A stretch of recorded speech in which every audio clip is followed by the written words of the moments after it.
Marajona Ado, greetings from Anubo tribe and welcome to the second Elmo International Lecture Series on Applied Linguistics.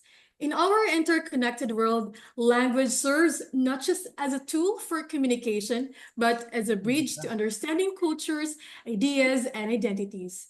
Today, we are privileged to gather a diverse community of scholars, educators, and language enthusiasts who share a passion for exploring the language in practical contexts. Si Luella Jane, and I am delighted to be your host for today's event.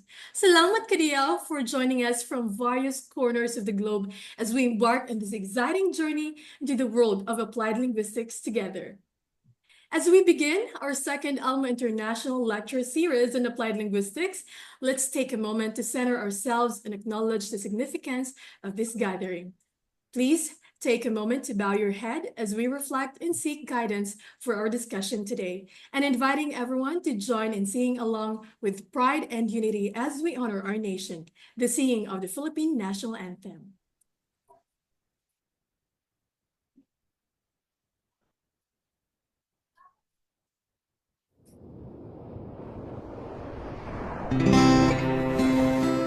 In the name of the Father, and of the Son, and of the Holy Spirit. Amen. Our most gracious Heavenly Father, we come to you today to praise and worship you and give you thanks for all the things you continue to provide for ourselves and our families. Father, we humbly ask for forgiveness for all the times you have offended you. Continue to guide and protect us, Lord. Bestow upon us your unending grace and healing, that we may in turn become instruments of gentleness and compassion to others. We ask all this in the name of your Son, our Lord Jesus Christ, with prayer and intercession of our Blessed Mother. Amen. Bismillahirrahmanirrahim. اللهم إياك نعبد وإياك نستعين اللهم اهدنا الصراط المستقيم اللهم وحد صفوفنا بين المسلمين والنصارى واللوماد إلى صراطك المستقيم اللهم امنحهم العيش بالأمن والسلامة والتنمية المستدامة في مدينة دافاو اللهم لا تزغ قلوبنا بعد إذ هديتنا وهب لنا من لدنك رحمة إنك أنت الوهاب ربنا آتنا في الدنيا حسنة وفي الآخرة حسنة وقنا عذاب النار والحمد لله رب العالمين.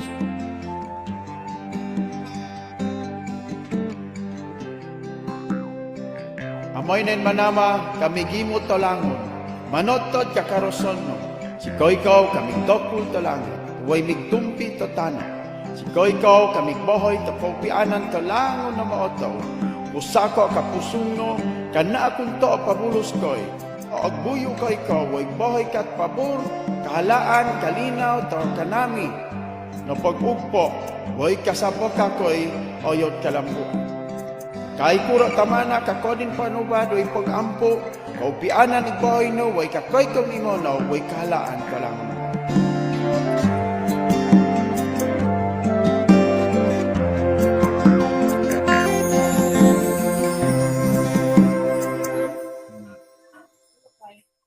Gusto ko mas lisod. Susihanan na lang. Mga kababayan, ang pambansang awit ng Pilipinas. Kayang magiging, telas ng sigatanan, alam ng puso, sa dikit ko'y buhay. Upang hinirang, tuyag ka ng magiging, sa manlulupin, di ka pasisingin, sa ganagang tutok sa simoy at sa langit kong pagaw, ay hinatang tulad, awit sa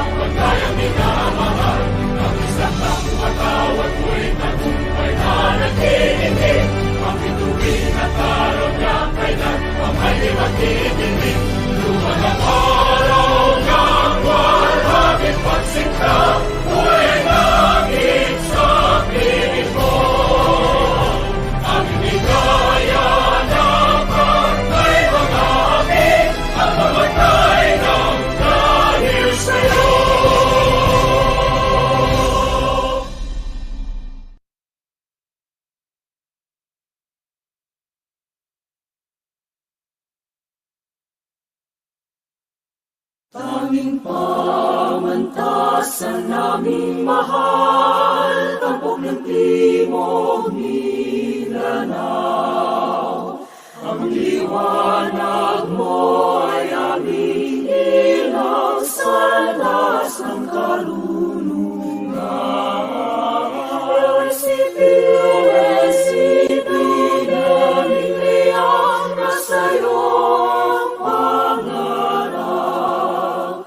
Ang pag-asa at pag-unlad, dulong laya at galaw ng mga kabata. Siyang lakas nitong bayan ngayon bukas. Pamantasan naming dakila, USCP Bariska ng dulong at tuwa.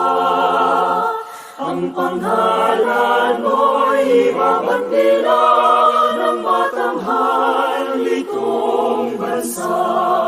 USCP pamantasan naming lihat, handog sa'yo'y puri at bulaklak. Ang pangalan mo ay itatanya, bandila mo'y itataas. Ang pangalan mo ay itatanya, USCP naming lihat.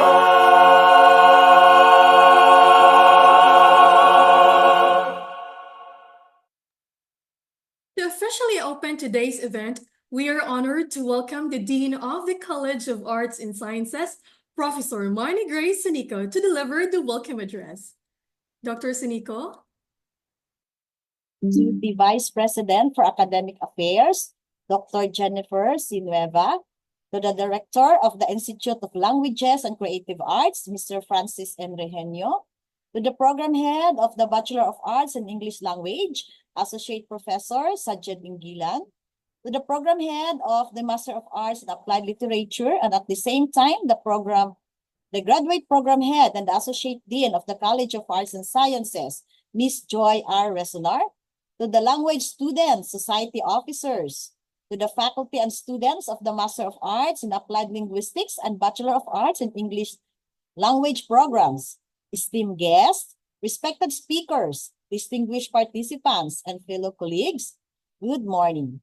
It is my great honor and privilege to welcome you all to the second Ilmu International Lecture Series on Applied Linguistics, in collaboration with the Institute of Languages and Creative Arts.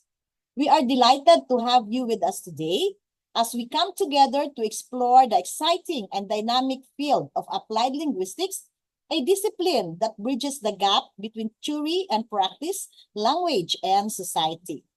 This series, now in its second, represents a unique opportunity for academics, researchers, practitioners, and students from around the world to engage in meaningful dialogue and exchange ideas that will shape the future of language research and application. Over the course of this event, we are set to hear from a range of distinguished speakers, each bringing this expertise and insights on a wide array of topics within applied linguistics. As we delve into the key issues of language acquisition, sociolinguistics, language policy, multilingualism, language education, and more, we are reminded of the critical role that applied linguistics plays in addressing the complex linguistic challenges of our increasingly interconnected world. Whether it is in understanding how languages evolve, how language affects identity and power, or how we can enhance language teaching and learning, the insights we gain here will undoubtedly enrich both academic and real-world applications. I would like to take this opportunity to extend my gratitude to all those who have made this event possible, our organizing committee, speakers, and all of you who have joined us from various corners of the globe. Your commitment to the advancement of linguistic knowledge and its application is truly inspiring. I encourage you to engage fully with the lectures, participate in the discussions, and take advantage of the networking opportunities that this series provides. Together, we can continue to push the boundaries of what we know about language and contribute to its development in the new and innovative ways. Once again, thank you for being part of this exciting journey. I look forward to the stimulating discussions and exchanges that will unfold over the course of this lecture series. Wish you all a productive and inspiring event. Thank you so much, Dr. Sunico. As we continue with our program, we are honored to hear from the three esteemed scholars who bring with them a wealth of knowledge and inspiration from across the globe. Each of them has made significant contributions to the field of linguistics, and their insights today are sure to enrich our understanding and motivate our pursuits. To begin, let's extend a warm welcome to Dr. Muhammad Alakad from the University of Malaya, Malaysia. Dr. Muhammad, it's a pleasure to have you with us. Hi, everyone. Assalamu alaikum and good morning. Can you hear me? Yes, sir, we can hear you. Yeah, okay, that's perfect. So I'm really happy attending this session today, and I'm glad we have many students I can see so far, and the staff member, faculty member as well. I can see also my former lecturer and supervisor, Prof. Rodney, is around, Rodney Jubilato. Thank you, Prof. How are you? I'm doing good. Thank you for asking. Aloha. It's my pleasure, bro. So now let me start. But before that, please allow me to share my slide. I have prepared few slides.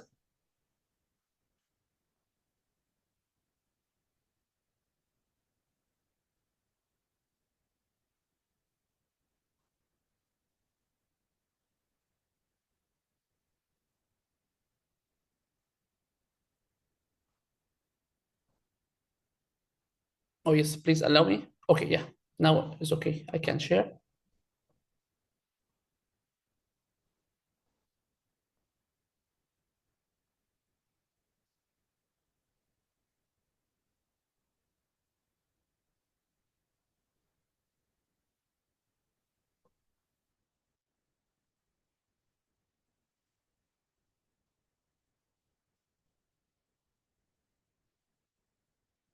Okay.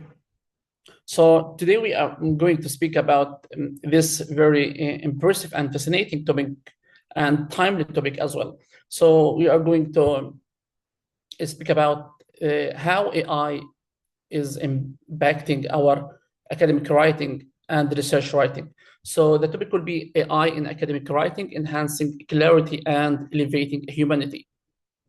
Nowadays, there is some concern about the use of AI in academic writing, and some lecturers, staff, and faculty member were frustrated by the use of academic writing by the use of AI in academic writing, and sometimes they are also frustrated about by the academic bias against the AI tools. So if you are using AI for writing your research paper or article or whatever, so reviewers might be working against you. Reviewers might be working against you in terms of academic bias and in terms of the using of AI in your academic paper. So if you are using AI, as we mentioned, in your academic writing without disclosing that, it might be ending up with a rejection of your article or research paper or even your thesis writing. But most reviewers cannot tell if your academic paper was written by AI, because now we have very modern and very sophisticated tools that even the reviewers or academic supervisors in the university, the colleges, they cannot even simply detect whether these texts were produced by human or by AI. So this changes how we think about academic writing. And here we have some researches and some articles, research teams who have made some fascinating and impressive research papers about this. We are going to discuss it shortly. So many researchers feeling that reviewers are working against them, assuming AI makes work less authentic. But here is the irony. Most reviewers, even as we mentioned, cannot tell if the paper was enhanced by AI or AI enhanced or human written. Because even here in the universities and everywhere, I believe as well, most of the academic reviewers, academic supervisors, normally we have to use the AI detection system, which is embedded in Turnitin. And nowadays, there are some sophisticated tools, even Turnitin cannot detect. And of course, there's a huge percentage of detection, sometimes reach 70 or 80 or 70%, but this percentage is not trustworthy most of the time. So research finding on AI enhanced writing. A researcher, as we mentioned, a researcher conducted a study with top reviewers from most of the Scopus ISI journals, like Springer, like also what we call some of the top AI and IEEE journals. Most of those reviewers who are reviewing these papers, they have been questioned to do to answer some kind of survey and a questionnaire to answer this study. So what they found that AI assisted papers were seen as more honest. Reviewers struggled to tell which is written by AI or which one is human written. So their judgment on the research quality stayed at the same. Those familiar with AI rated clarity higher.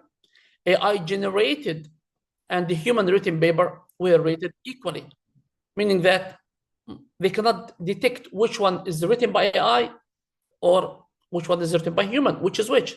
Because of that, they are feeling and they are seeing the language is perfect in both texts, and the human judgment is also important in their language or the context written by AI. Sometimes there are some points missing there. We are going to speak about these points. What reviewers valued most? Of course, the reviewers or the supervisors, academic supervisor, they valued the human touch in every manuscript that the student writing. So reviewers valued one thing above all: your unique perspective. As a student or as a writer, we want to see your unique perspective, not the AI perspective, because it's quite similar and quite easy to trace whether this is a human written perspective, a human touch, or AI generated touch. Personal insight. We want to see what is your personal thought, what is your insight, and the critical thinking, critical analysis. Deep expertise, this is also important, which usually cannot be generated by AI, because normally AI generated text, it keeps generating data analysis and expertise based on the service of the language, not deeply in the critical analysis of a language. Logical flow, there is sometimes gaps in the logical flow written or generated by AI. So we want to see these things in the human writing text. Most of the writers nowadays and most of the academic authors and academic supervisors, they start allowing the student to use AI. in academic writing, even in research dissertation or thesis, they start allowing the student in a point that we want to see a letter or a statement at the end of your writing that these sections were generated by AI.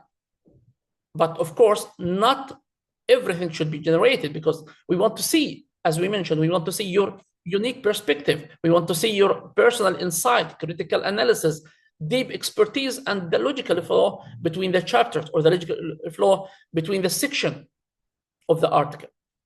So this shows that AI future in academic writing is not about hiding AI rule, but revealing our humanity within it.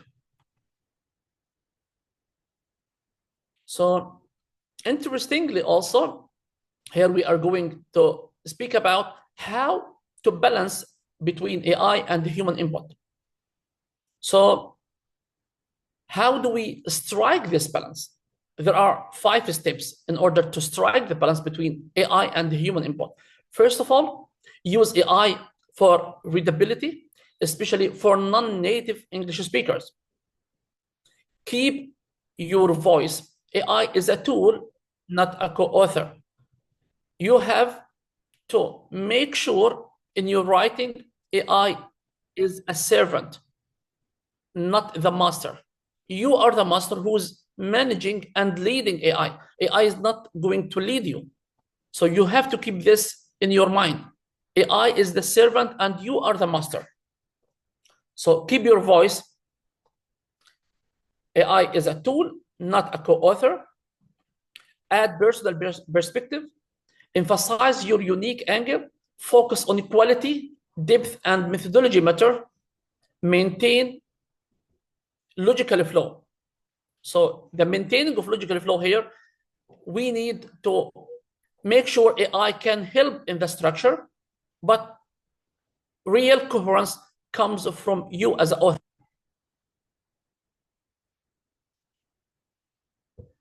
And also, interestingly, we found that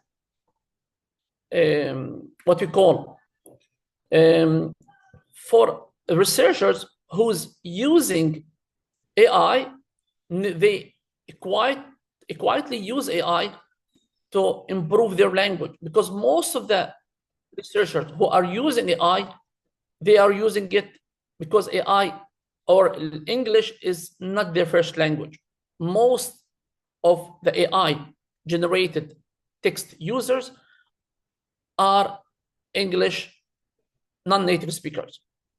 So for researchers with English as the second or third language, AI here is extremely helpful in crafting clearer and more readable manuscript, as well as relieving researchers of that extra burden.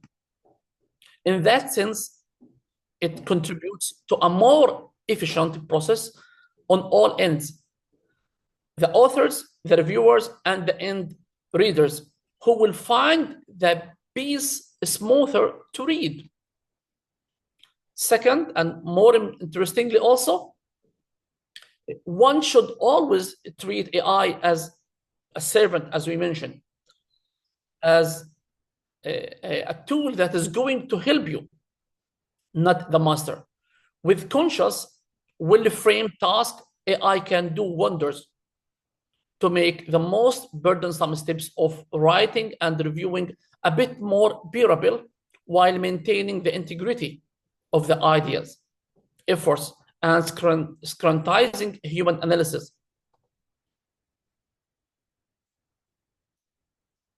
So the most important, as we mentioned, we have to follow these 5 steps in order to make a balance between human and AI input. So now we have to call for a transparency and integrity between in the use of AI. The future of AI, as we mentioned, is not about concealing AI use. It is about being transparent and responsibly integrating it. AI can improve, as we mentioned, clarity for everyone, authors, reviewers, and readers. Remember, AI won't replace the researcher's work. It's here to assist, but not to take over of your work as a researcher or as a writer or as a student even. So we should aim to elevate our writing while keeping our voice authentic. So what is the inspiring next generation of researchers? So the inspiring next generation of researchers, here we have some takeaway. AI has the power to transform research writing by enhancing accessibility and innovation. Embrace AI's strength, stay actively involved, and use the transparency to build a credible future for AI in academia. You are most welcome as a student to use AI. But before using AI, you have to reverse back to check the guidelines and the terms and conditions for your college or your university, whether they allow some percentage for using AI in your academic writing or not. A question to audience. Here we have to mention that for the student or the staff or faculty member who are using AI, how can we as a researcher responsibly integrate AI without compromising academic writing? This is very interesting. We have nowadays, there is no way to disregard the use of AI in academic writing and every part of the human life. It is important to use it, and it's going to enhance many aspects in the academic writing or in even the teaching process. But the most important part is we have to keep the human touch. Otherwise, step by step, after a few years, you won't be able even to write a single piece of abstract, or even you won't be able to review an article without the assistance of AI. If you keep using AI and you replace your mind with AI, because step by step, you will even start losing your own vocabs, your own language, because AI is going to replace your own identity, your own language. So this is what we're concerned about. Here we have the last question, and it's open for all. So what is the role of AI in academic writing from your own perspectives? So here we end this session, and I hope you got some insight and some ideas from this presentation. Thank you so much. Thank you so much, Dr. Alakat, for those enlightening points. Next, we have, or maybe you have any questions? Or maybe we can get back to that later. And now, may we have Associate Professor Dr. Nasirin Abdullah from University Technology Mara, Malaysia, whose work has deeply influenced the field. Dr. Abdullah, we're so delighted to have you with us.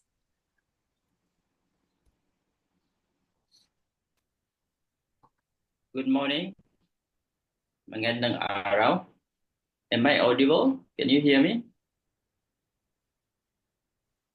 Yes, Dr. Abdullah, you're loud and clear. Thank you. All right. Assalamualaikum and hello everyone. So thank you for inviting me to give a little bit of inspirational message for this international lecture series on applied linguistics. So it's truly a privilege to connect with you from across the world, united by our shared commitment to understanding language and its profound impact on human connection, education, and culture. Now we are facing the so-called digital era with the bombardment of IT in the academia.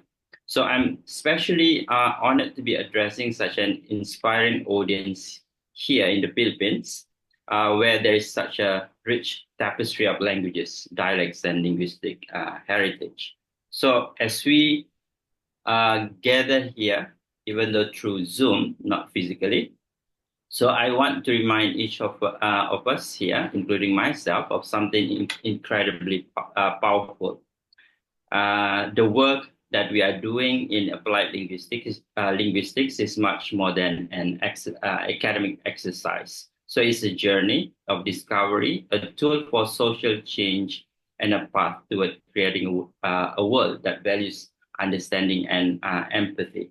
So each of us brings our unique perspectives and insights to this field.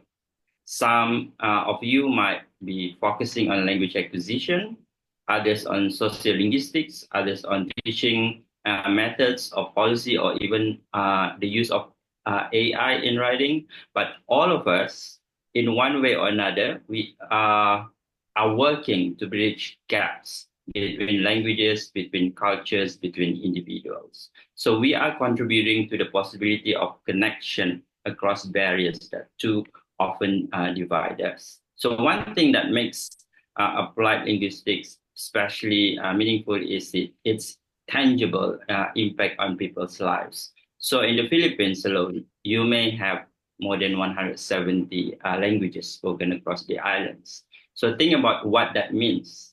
Every linguistic choice you make as researchers, educators, or policymakers has the potential to shape people's lives, to honor their identities, and to give them a voice. So, in fact, one of the most valuable things I've come to understand in my own work, and perhaps you have too, is that language is more than just a tool for communication.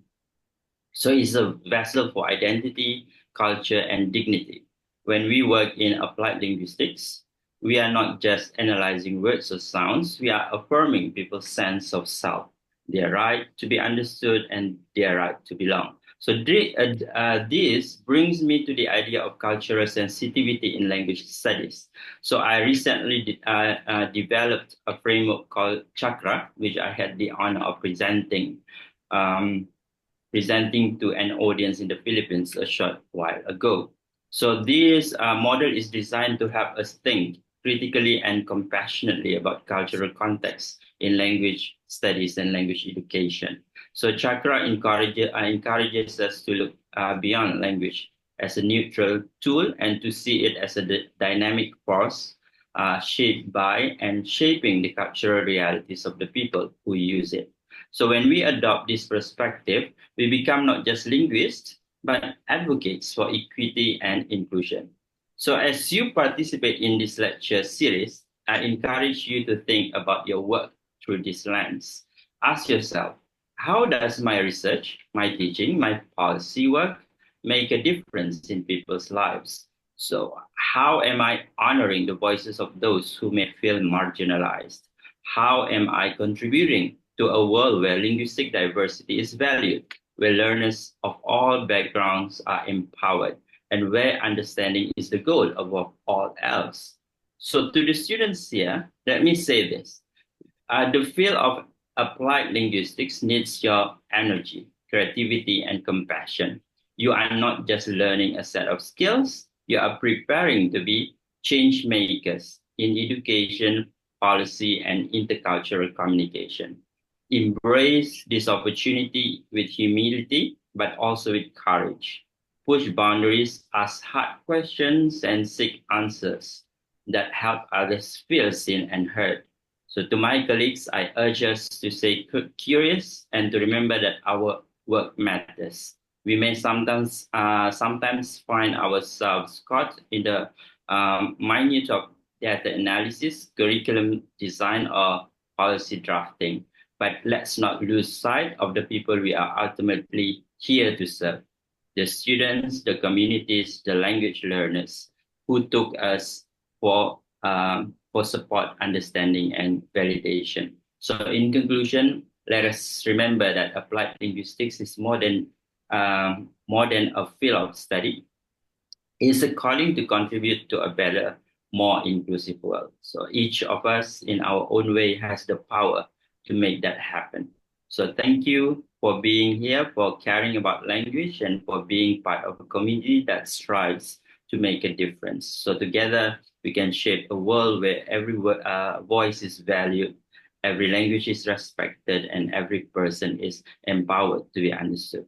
Again, thank you, and I wish you a transformative experience in this series. Thank you so much, Dr. Abdullah, for sharing those powerful insights.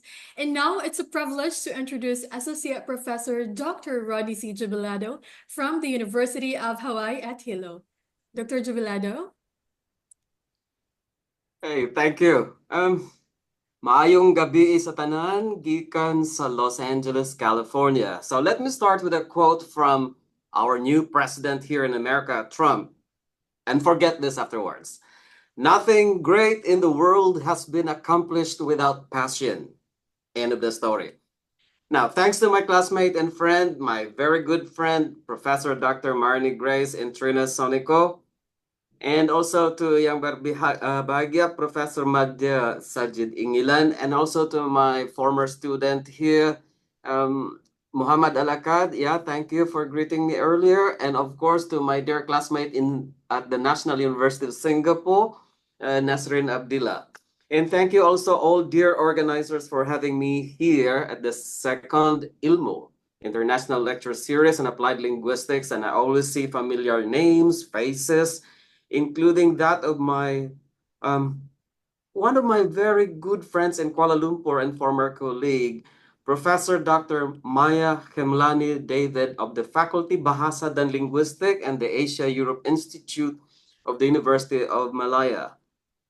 And it also feels good to read the name of the other speaker, Dr. Gerald Broche from La Trobe University of Australia. Back home in Hawaii, especially at the University of Hawaii, and this great seal of the state of Hawaii, we say this way, Owa mau ki iya o kaaina ikapuno. That's Hawaiian, which means the life of the land is perpetuated in righteousness.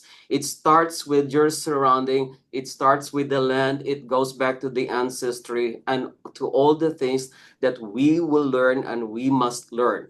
And so that starts with the simple greetings in Hawaii with the word aloha, meaning love.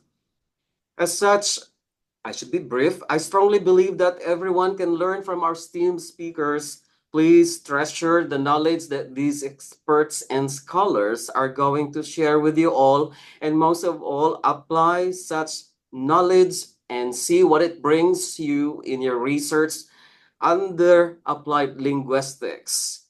And don't forget what I said earlier, coming from President Donald Trump. Nothing great in the world has been accomplished without passion. In other words, put passion in there in your research.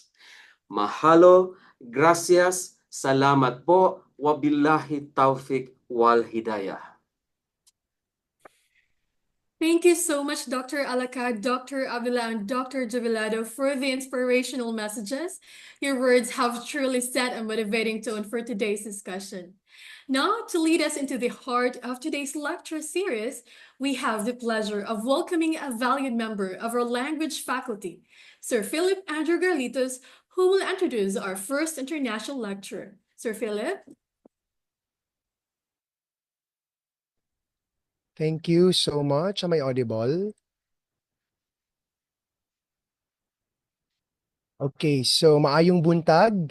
It is my pleasure and honor to introduce the first international lecturer this morning. She is currently an honorary professor at the Asia Europe Institute at the University of Malaya, Kuala Lumpur, Malaysia. She is a former member of the Faculty of Languages and Linguistics, University of Malaya, and adjunct professor of the Jaipuria Institute of Management, Lucknow. She is an associate member of the International Institute of Public Policy and Management, University of Malaya, and associate section editor for Journal of English and Applied Linguistics. She is an honorary fellow of Chartered Institute of Linguistics in UK and is an exco member of an international NGO, Foundation of Endangered Languages. She received the Lingua Pax Award for her work on language maintenance and shift. Her intellectual interests center on language planning, language choices, maintenance and shift, and discourse analysis. She is the author of numerous books, and her publications include works in the fields of social linguistics and social cultural issues and applied linguistics. Fellow scholars, Let us welcome virtually our first international lecturer who will talk about language revitalization strategies, importance of investigating reasons for language shift. Professor Dr. Maya Kamlani David.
Hello? Can you hear me? Yes, we can hear you, Dr. David. My apologies. I was trying to unmute myself. I thought the controls were at your end. Thank you very much, everybody. Good morning. I'm honored and happy to share with you a research area that I have been taking a great interest in ever since I graduated with my PhD dissertation on language maintenance. But today I want to talk to you about revitalization strategies. Thank you for controlling my PowerPoint, and perhaps we can move on to the next slide. Philip, thank you so much for introducing me.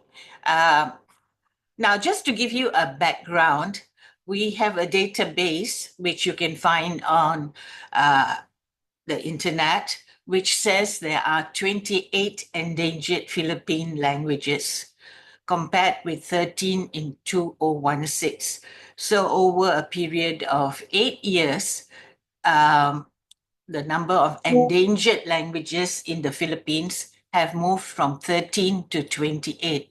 So a lot of languages are dying or are endangered. So when we talk about revitalization, we need to know how threatened are these endangered languages? How endangered are they? According to the ethnologue, although they talk about 28 endangered languages, they emphasize that there are 11 languages threatened with extinction. So these 11 languages we should focus on because some are already extinct. So if they are already extinct and there's no last speaker of that language, then there is little that can be done unless there are documented materials of that language. But if it was a spoken language and it has not been written anywhere and nobody is using it now, then there is a problem. So let's look at the 11 languages that are cited in the ethnologue to see which of these still are, although they are threatened, but there are still some speakers using that language. So there is possibility of revitalizing if there are some speakers still alive using that language, if there are documented materials of that language, if you can get the community interested and encouraged to use that language. So there are many, many ifs when you talk about endangered languages or you talk about languages which are threatened. I did some research for this talk, and in Mindanao itself, there are more than 130 languages spoken, which was mentioned by the previous speaker. And some of these languages that are more widely spoken, you can see on the slide. But we must remember, in most countries, even in Malaysia, the languages spoken by what we call the Orang Asli or the Orang Asal, which is the original people of the country, they are being lost because the community is moving towards using the national language Malay rather than their own ethnic languages. So we did a study of one of these Orang Asli groups and we went to their village, which happened to be not very far away from where our university is. And we went as a large group of 16 researchers, and each of us were told or given specific tasks. So some of them were looking at numbers. How do you say numbers in those languages? Others were asked, how do you address people? What are the pronouns used? And so on. And we talked to them. And when we asked them even something as simple as the numeral system, how do you say one in your language? How do you say two? And so on. Many of them had actually already forgotten the original languages because they had become so used to speaking the national language. So we need to know if there is a community that is still having some knowledge of the original language. And then we need to document it in that case if there is no documentation of that language. On the other hand, if you have a community that has a lot of materials of their ethnic language, all the materials are in archives or in libraries, but the people themselves are not using the language, then you do not need to document that language. You need to encourage the people to use the language. So what I'm saying is that with revitalization, it depends on the level of the endangerment of the language. If the language is not has documented materials, then you as language activists, you as scholars, don't need to document the language. You don't need to go and ask them like we had to do with our Mamari people. We had to ask them, we had to write it down, we had to create a dictionary, and we had to create written materials in that language by talking to the people, asking them questions. We went to that village many, many times as a group of 16 researchers. So, but the end product was a dictionary. The end product were 2 books, one in the national language, one in English, where we talk about the different aspects of that language known as the Mamari language. So something came out of it in terms of book materials, in terms of documented materials, but we have now to go on to encourage the people to use the language. There's no point having materials that are documented lying in a library or in archives or in the community center where we kept our materials in the community center of this community. But nobody is still really using the language much because they live near a Malay community and there is a lot of assimilation with the Malay language. So it is the level of use of the other language and the reasons for the use of the other more dominant languages that we have to worry about and then use the appropriate revitalization strategy. So let's move on to the next slide. Next slide, please. So these are the languages that are threatened and in Philippines, and you need to see who is threatening the original languages. And you can see that generally it is Tagalog and English.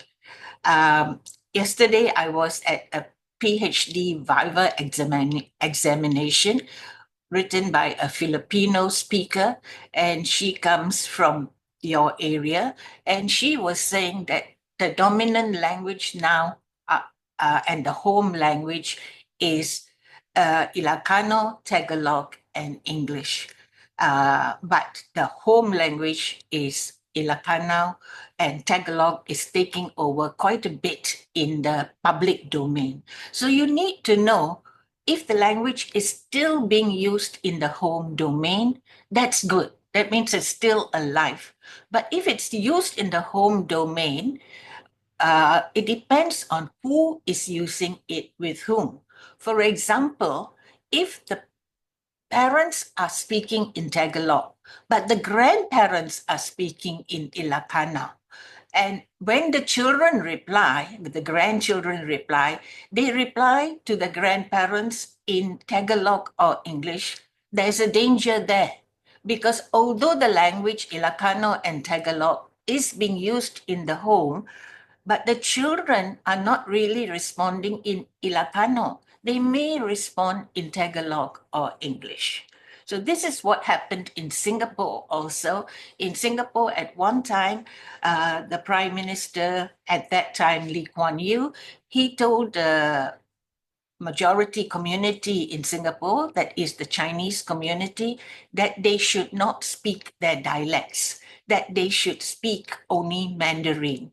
Now, what happened then as a result over time is grandparents in the home domain could not speak with the grandchildren because the grandparents knew the dialects and the grandchildren were learning Mandarin in schools. So there was a non-communication, and the parents tried, but the parents also had moved a lot to English. English has become a fairly dominant language in Singapore. And you see that the Chinese community, the Indian community in Singapore are all moving away from the Indian community moving to English to a great extent, and the Chinese community have moved away from the dialogues to Mandarin and English. So we need to know what are the languages that are taking the place of the original language. And here in this slide, I've given you some examples. Next slide, please. So we move on to understanding the factors that influence language shift. Why have the different communities that I've spoken to you about shifted from their original ethnic language, their heritage language, to another language? Generally, the other language is the more dominant language.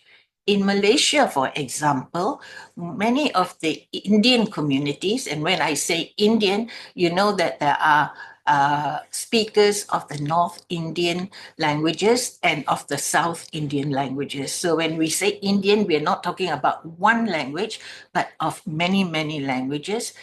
Generally, by large, many of them have moved to the English language, which gives them economic power And if they are moving up the social ladder, then it also gives them the ability to move in certain high-paying jobs if they have proficiency in the English language. But there are political reasons also which create language shift.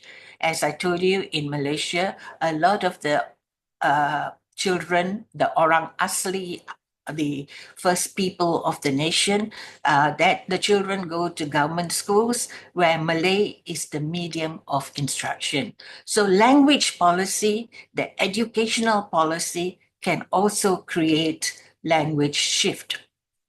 And this, I did a study of one of these communities, the Orang Asli communities, and what has happened is the children now are more used to using the national language Malay because it has become the medium of instruction in schools and the language of interaction with the other ethnic groups. Now, demographic here means if the community is very, very small, like in Malaysia, my ethnic community, the Sindhi community, we are only 1,000 in a country where we have a huge population. So 1,000 is nothing. We are a minority of a minority. So when you are a minority community also, what happens is you tend to assimilate to the majority community. And a lot of the Sindhi community, depending on what generation they are, the second generation who came to Malaysia, they are more comfortable in using English because at that time we had the British colonial government and the medium of instruction was English. And the younger generation, if they go to private schools, then the English is the medium of instruction. If they go to government schools, then Malay is the medium of instruction. And depending on their socioeconomic standing, they either go to public or private schools. And because the community is moving upwards economically, many of them go to private schools. And so the home language in many of the Sindhi homes has become English, where the first generation, who came to Malaysia, don't speak English much, but many of them are no more with us. But the second and third generation are more familiar and more comfortable and use English much more than they use Sindhi. And many of them don't even know the Sindhi language. So the next point, and I want to emphasize this point, is attitudinal. In many of the studies, this point is not mentioned. Attitudinal means here, what is the attitude of the community towards their own ethnic language? Do they see it as old-fashioned? Do they see it as not giving them power in the job front? Do they see it as not helping them socially to mix with others? Do they see their ethnic language not giving them any economic advantages? So attitude, we need to see the attitude of the community towards their ethnic language. Because if we know the attitude, then we may use different ways of revitalizing the language, the use of the ethnic language. But if it's economic, social, political reasons, there may be other ways. So for example, if it's the language policy, then perhaps we need to move into the domain of education and try to influence political leaders to introduce the use, the teaching of mother tongues. So in short, language shift, which we must know why has the community moved away from their language before we can determine what strategy we can use to revitalize the language. So language shift is therefore the result of a combination of many factors, including language ideologies. What is the attitude of the community towards their own language and other languages? Power differentials. Does English gave them greater power to move into higher paying jobs and so on. Now, historical trauma is something many studies don't mention, but it is a fact. When I say historical trauma, let me give you the background to my own ethnic community that I just mentioned. Now, this community has no homeland of its own. This community is living in all countries of the world, including Manila, including the Philippines, including Davao. I have Sindhi relatives in Davao and in the Philippines. So why have they moved all over the world? Why don't they have a country of their own?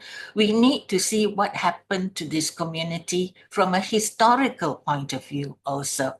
So just to give you a very quick idea, this community had to flee, run away from their homeland when India, the British India, was subdivided into two, into Pakistan and into India in 1947. And as a result of that, many Sindhi Hindus, because we have Sindhi Muslims too, but the Sindhi Muslims stayed back in Sindh, which is today part of Pakistan. But the Sindhi Hindus had to flee and they moved to first to India and then from India to all regions of the world. And there is a joke among the community that wherever you go, whether it's America, UK, the smaller islands in the Caribbean, Australia, you will find Sindhis because they have no homeland of their own. And if they have no homeland of their own, when we interviewed younger Sindhis, they didn't even know that they were Sindhis because when their parents fled from Sindh, Pakistan to India, the parents came into India as refugees. And when they came in as refugees, the larger Indian community made fun of them. So what they did was they hid their Sindhi identity by not using the Sindhi language. And many of the younger members of the community cannot speak Sindhi. They never heard it in their home front because their parents started using Hindi to assimilate with the larger Indian community in India then. So we need to know historical trauma. Now, other factors that cause language shift and movement away from the mother tongue or the heritage language. Next slide, please. Next slide, please. So urbanization. I've just done a study in Pakistan among the Sindhi Muslims in Pakistan, and many of them are moving away from the rural areas to larger cities like Karachi and this or Islamabad, larger cities. And in these larger cities, the main languages spoken are Urdu and English. So they shift away from the Sindhi language. Even in Sindh, even in Pakistan, the Sindhi Muslims who moved to urban areas have shifted to Urdu and English. Ethnicity, when you want to hide your what your ethnicity is, just like the Sindhis did when they first went to India, then of course they don't want to use their ethnic language. Gender issues. Gender issues depends whether it's the man or the woman in the house who is moving away from the heritage language. And so a study has to be done where which gender is moving away, even in the same community. Religion. Now, religion is something important. I have been looking at the Sindhi community in the Philippines, the Sindhi community in Indonesia, and in Malaysia, and in Singapore.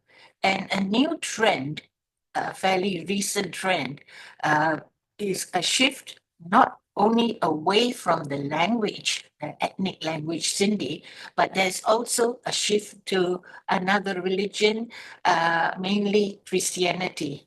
And many Sindhis in the Philippines, in Manila, have moved to Christianity, not necessarily the Catholic religion, but other Christian religions. And in Indonesia too, in Jakarta, there is a fairly big community of Sindhis who have become Christians. In fact, there is not only there is an organization that goes around to different countries to encourage the Sindhis, mainly the Sindhi Hindus, to shift away from their Hindu religion to Christianity. And this is an NGO. Many of the people come from the UK and also from America. And they go to different countries every year, have a different conference. The secretary comes from Okinawa in Japan. So the idea is a shift away from religion. Now, when you shift away from your religion, then there is also a chance that you will move away from the use of the Hindu language associated with the religion, use of Sanskrit, and so on, to English. I talked to a young second generation Sindhi in Malaysia, and I asked her what language her mother used to pray, and she said her mother used the Devanagari script in India to pray. But she, in Malaysia, she writes her prayers in English. So there's already a shift to another language, even in religion. Next, please.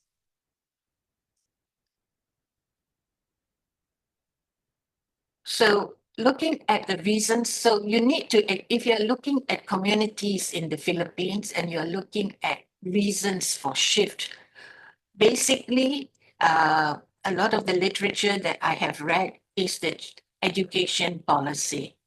Education policy and the shift to, in the past, historically, to Spanish during the Spanish regime, but then during the American regime to English, and then to Tagalog, and then to mother tongue. And recently, I understand that there is legislation saying that the mother tongue need not necessarily be always used in the classroom at different levels. That you will have to read up about because this is a recent development, but also the shift in many places from rural areas to urban areas. So if you move from your village where mother tongue is used and you go to the urban area to work, and you go and not only to work, but once you work there, you might stay there for a long time, and your children are born there, you get married there, chances are you might shift to the majority language in the urban area. And then in the urban area, or even in your own area, you might find that the language of power that gives you socio-economic capital, that is another language, not your mother tongue, not your heritage language. And so for power, for economic advancement, for job opportunities, you will move to the other language. So as I said, before you think of revitalization, you have to find out why has the community moved away from their mother tongue, from their heritage language. Next slide, please.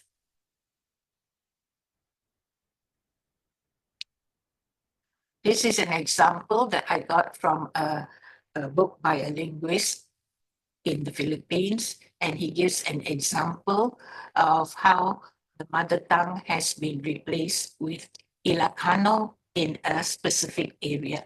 So you have to look at which area you are looking at, which community you are looking at, which heritage language you are looking at, and what is the language they have shifted to and why.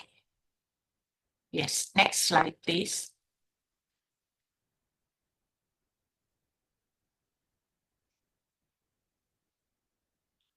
Government policies are a main reason why people move away from their ethnic language.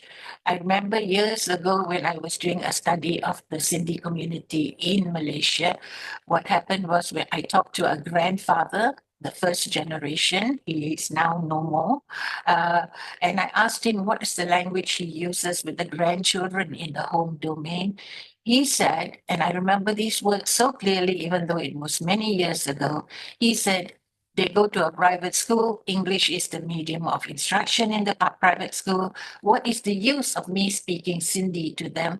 Nobody else in the larger community in Malaysia uses Sindhi. Very few community members are around. So I might as well make them proficient in English because the jobs that they will go into, they will have to use English. So this is the rationale given by people in the home domain itself. And if in the home domain, the language moves away from heritage language, that's a danger of the language being lost. So, so in a country like Philippines, Malaysia, Singapore, Indonesia, we have multilingual, multi-ethnic, multicultural, multi-religious. These are multi-religious, multi-ethnic, multicultural countries. And so there are complex problems when it comes to language policy. For example, even in the Philippines, a majority Christian country, you also have a large number of Muslims. And so in those areas, what language should be used? What is the policy of the parliament or the government in that region with regards to the use of Arabic? And is Arabic used in the madrasas, in the religious schools? Are there qualified Arabic teachers to teach them? And will it result in them moving away from the use of the mother tongue to Arabic, even in the home domain? So these are questions we have to ask, we have to study, we have to look at these Arabic teachers and the students learning Arabic to see whether even in the home domain, are they moving away from ethnic language to the Arabic language? The study that I looked at by a Filipino linguist, he said that they struggle, the Bangsamoro students struggle with the Arabic and English languages. But, you know, in a country with different religions, different languages, Malaysia, Singapore, many countries, we have multicultural, multi-ethnic, multi-religious. So we have to see what is the situation in that culture, in that religious group, in that community, and how the government policy is affecting language use. Next slide, please. Next slide, please.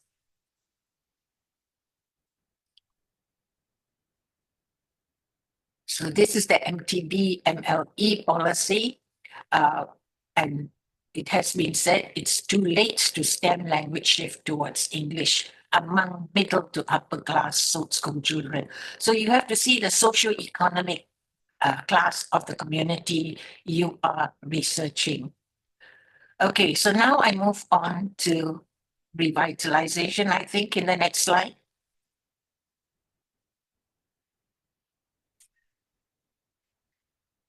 So these are possible revitalization strategies. So far, I've been talking to you about why communities move away from their language. And I want to now talk to you about revitalization strategies. We have what we call top-down and bottom-up. Top-down means what does the government do to help people go back to their mother tongues, you know? And bottom-up is what does the community itself do? What do language activists do to save languages, to save their heritage languages? So one example of a top-down policy is through government legislation, laws with regards to medium of instruction, laws with regards to national language use.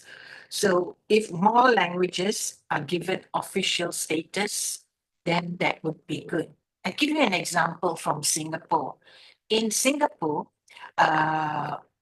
although English has become the dominant language of many communities, recently what happened was Singapore is actually an open country. They encourage people from India, from different countries to come and work in Singapore. And so a lot of Indians from India, the Indian subcontinent, came to Singapore, and they noticed that the only language that children could learn in school as an extra subject.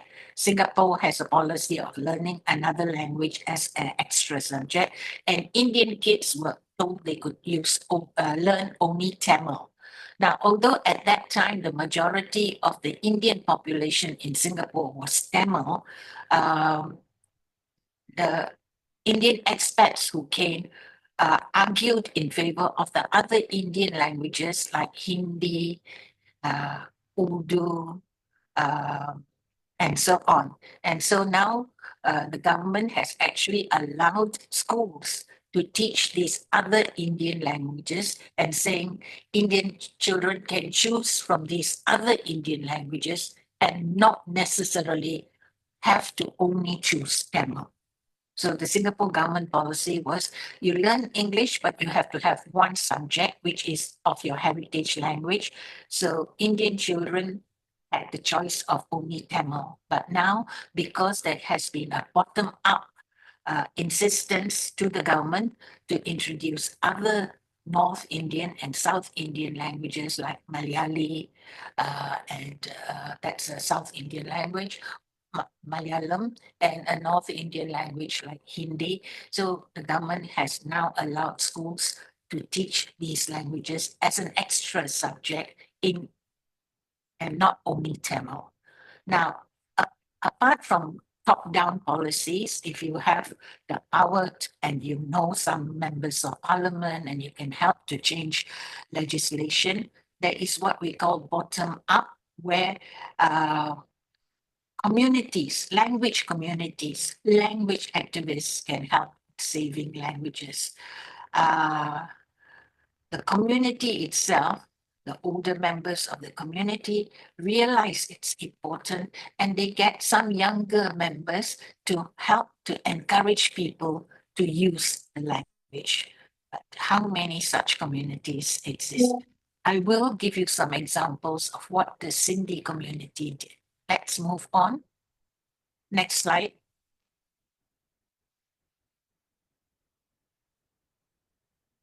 So I'm giving you the example of the Sindhi Hindu community in diaspora all over the world. They have shifted, as I told you, because they have no country of their own. They are what is known a global diaspora, and there's mass migration away even from India to other countries. Although there is like 3 or 4 million Sindhi Hindus in India today. Yes, let's move on. So reasons for language shift among Sindhi Hindus. As I said, you need to know reasons before you talk about revitalization. So I'm giving you the example of this community, but you will have to look at the community you are studying to find out why they have shifted away.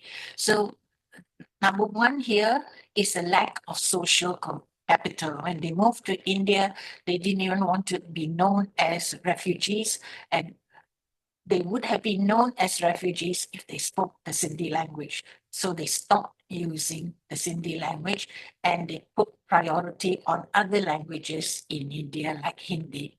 And many Sindhis have moved to Spain, and there they speak Spanish. Spanish has become the dominant language for them. They have adapted and assimilated to local languages in India and even in other countries. But in India today, there is a strong bottom-up policy, bottom-up movement by the community to encourage people to be proud of being Sindhis, to be proud of using their language. So be proud of being Sindhi. And if you are proud of being Sindhi, how do we know you're Sindhi? Use Sindhi language. So the revitalization strategy means that activists, language activists from bottom up, have to make them feel proud by showing them how successful the Sindhis have been, both in businesses and in charities. The Sindhi community in England, in India, is known for giving to others, to give to charities like education, hospitals, and so on. And they have been very successful from refugee status. They have now become very successful economically. Now, influence of education with English becoming the dominant language in private schools. So intergenerational transmission of the language has also been disrupted, with parents not passing on Sindhi in the home domain to their children. And also many mixed marriages. So Sindhi is being lost. So now how do I reintroduce Sindhi to a community that is using English? So make them feel proud that they are Sindhis, make them feel proud that if you are Sindhis, you have done well business-wise. Now do well by using your own language so that people know who you are. And so the bottom up, what they have done is they have used social media to encourage the community to use the Sindhi language. And there are many social media setups which actually encourage the community to use Sindhi. And what has also happened is they're not worried about documentation of the language, because there are lots of documents in the Sindhi language kept in Sindhi libraries in India and even in Pakistan, because there are Sindhi Muslims in Pakistan, large majority. So there are libraries, there are materials. So we don't, as language activists, we don't have to encourage them to document the Sindhi language. In Pakistan, it is documented in the Arabic script. In India now, they're trying to document it in the Devanagari script, because Sindhi has many scripts. So now they're telling the community, you have succeeded, you have economic success, you are now focused on cultural preservation. Focus on the preservation of your language. Don't only focus on material success. Next slide will show you the many Sindhi websites. Now, if you go to many of these Sindhi websites, the activists have created websites to revitalize the Sindhi language. The idea is to instill pride that you are Sindhi, to promote community solidarity through many cultural events. So you have songs, you have social media, you have online platforms. At one time during the COVID regime in the world, every night I was watching at midnight, Malaysian time, midnight, I was watching Sindhi programs in Sindhi, and awareness of the richness of the Sindhi language, the richness of the community in terms of their heritage, in terms of music, dancing, and so on, and cultural shows. And I was revitalizing my own knowledge of the Sindhi language, because the community in Malaysia doesn't use the language much. So I had to revitalize my own use through these websites. So if we can encourage one person to use the language, we should encourage a community to use the language through. And we are lucky nowadays, we have so many online databases and community bottom-up strategies. Next, please. Now, what they have done with the Sindhi language, they say they have gone one step down. They say you don't need to write the language. So long as you use the language, receptive knowledge of the language, understand the language, you hear, you understand, you speak. Don't worry about writing. Okay, so in a way, it's not encouraging them to write, but encouraging them to speak, at least speak. in the home domain. So there have been competitions, language camps, and even today, every day on Facebook, I see messages like, do you want to learn the Sindhi language? There is a one-to-one free tuition for you to learn the language. And then there are competitions for children. Take part in a poetry competition in Sindhi, and we will give you prizes like Kindles. And so that every year there are competitions like this, and parents have to encourage their young children to say something in Sindhi, a poem in Sindhi, a story in Sindhi, and video record it so the parents are involved too. And then through technology, social media, the language activists aim to revitalize the Sindhi language through competitions, through games, through prizes, and reconnect the community to its cultural heritage. So it depends. Why is your community not using the language? What can you do to help them use the language? Do you need to use top down or do you need to use bottom up? If it's attitudinal, then you'll have to use bottom up to encourage them to use the language. So in this case, it's bottom up. Language activists are doing this. We're coming towards the end of the slides. Thank you for being patient. Next slide, please. Now, here I talk about the Sindhis in the Philippines. And what has happened, I'm not going to go through each of these points, but basically you have like 4,000 members of the Sindhi community, and many of them in Manila, many of them, although they move within their communities and their friendships within the communities, because the dominant language in the environment is English, they have moved on to English. And so they have assimilated. And as I said, some of them have also assimilated to the religion, in this case, the Christian religion, mainly in Manila, the Catholic religion. So there is a lot of shift, not only language, but also religion.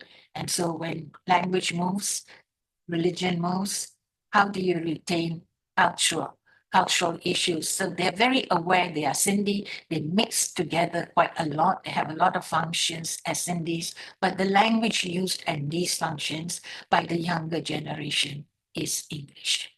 I also looked at the Sindhis in Indonesia, in Jakarta, and there a similar situation where there's a lot of assimilation to the Indonesian language, but and some of them have also moved to the Christian religion. So there's a lot of assimilation because these are minority communities, just like in Malaysia, Sindhis are minority. In Philippines, they are minority. In Jakarta, they are minority. And when you're a minority, you tend to assimilate. So if you want to revitalize the language of these minority communities, you have to do a bottom-up policy.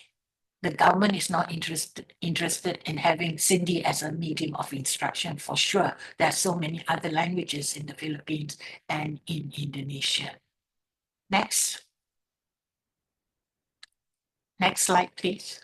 So in conclusion, the Philippines faces a significant language endangerment crisis with some regional languages at risk.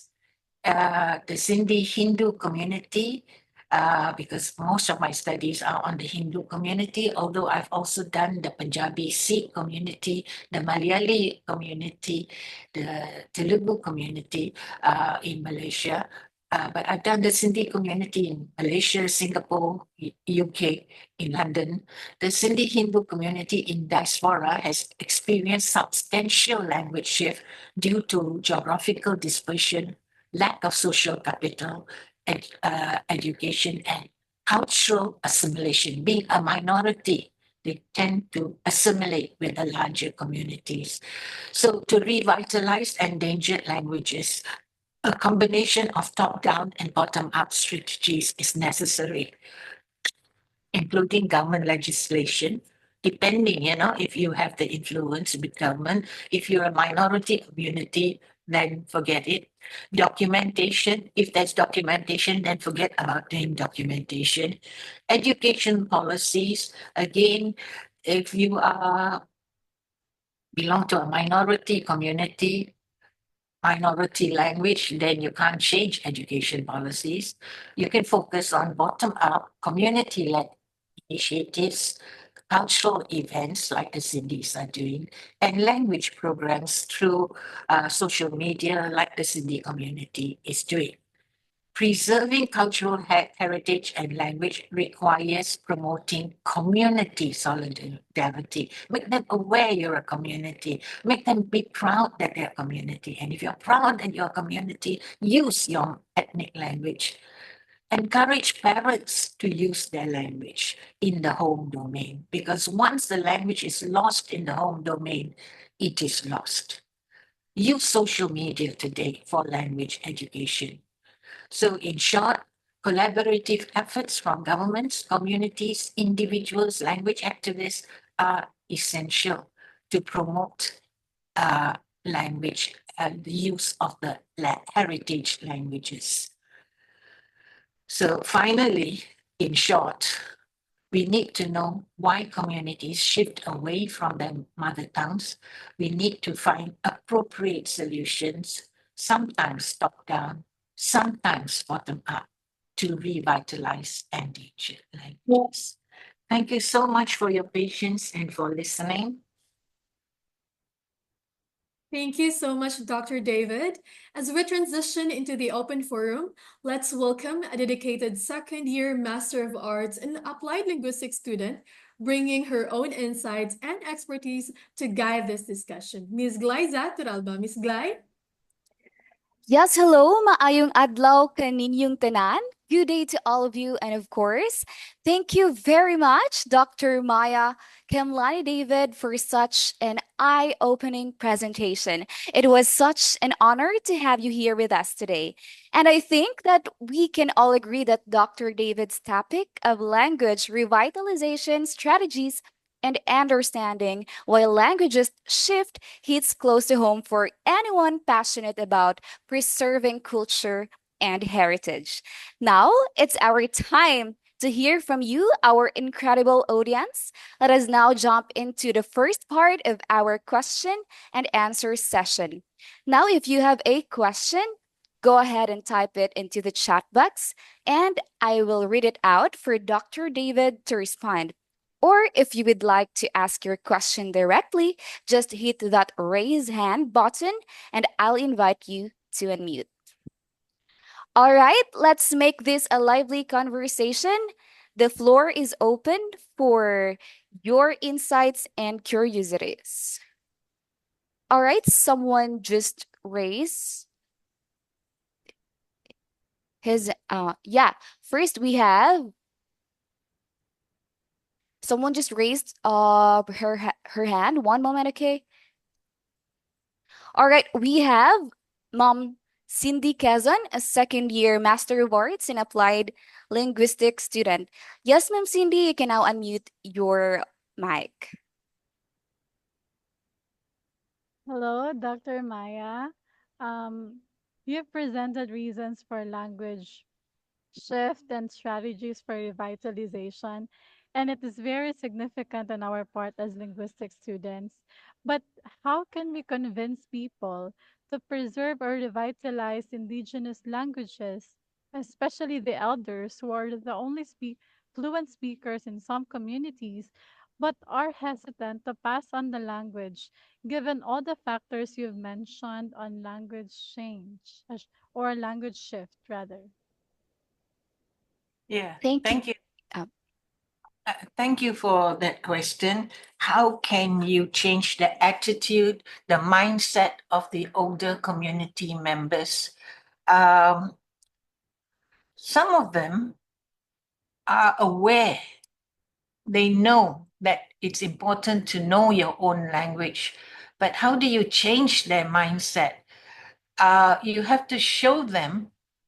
I don't know if you have the materials to show them the beauty of using their own languages. despite the fact, you know other languages. That's very good to know other languages. So don't discourage knowledge of other languages, but explain to them that your heritage is your mother tongue. So it's important to know your own language. And if you have the documented materials, you can show them through social media or through video recordings. You can show dances in their language, cultural dances, songs, music in their own language and their own musical instruments. So revive their interest in their cultural heritage. And in doing so, you might revitalize the language of their cultural heritage, their music, their dances, and maybe even their proverbs, because proverbs carry so much value to a community. And with you lose your proverbs, you lose your metaphors, you lose all this. So show them the plus points of knowing the heritage language, but don't don't discourage them from using other languages, because we know, as linguists, we know that the more languages you have, uh, you are actually enriched. Your brain works better when you have more languages. Different languages do different things to your mindset, to your brain, and help you see the world in a different light. So don't discourage knowledge of and use of other languages, but emphasize the richness of knowing one's own language. Now, as younger members of the community, it may be hard to persuade older members, but if you can persuade your own grandfather and he can be the leader, he can be a social activist on your behalf for the community. So older people listening to older people, there's more value, more prestige, rather than the older listening to the young. I hope that answers your question. Thank you very much. All right, thank you very much, Ma'am Cindy, and thank you so much, Dr. David, for that very inspiring and encouraging response. All right, we have another question. We have Sir, uh, I mean, an English language student. We have Sir Dedapan, who just raised his hand. Yes, sir, you can now unmute your mic.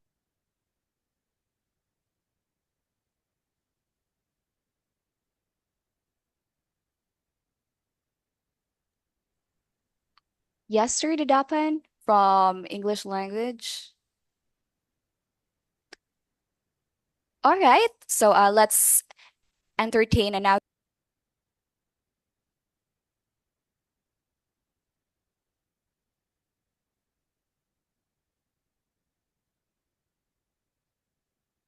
Fullest sense, we revitalize to reinvent our language for new generation for a purpose, for expansion purposes, such as creating new terminology to adapt in a more globalized society.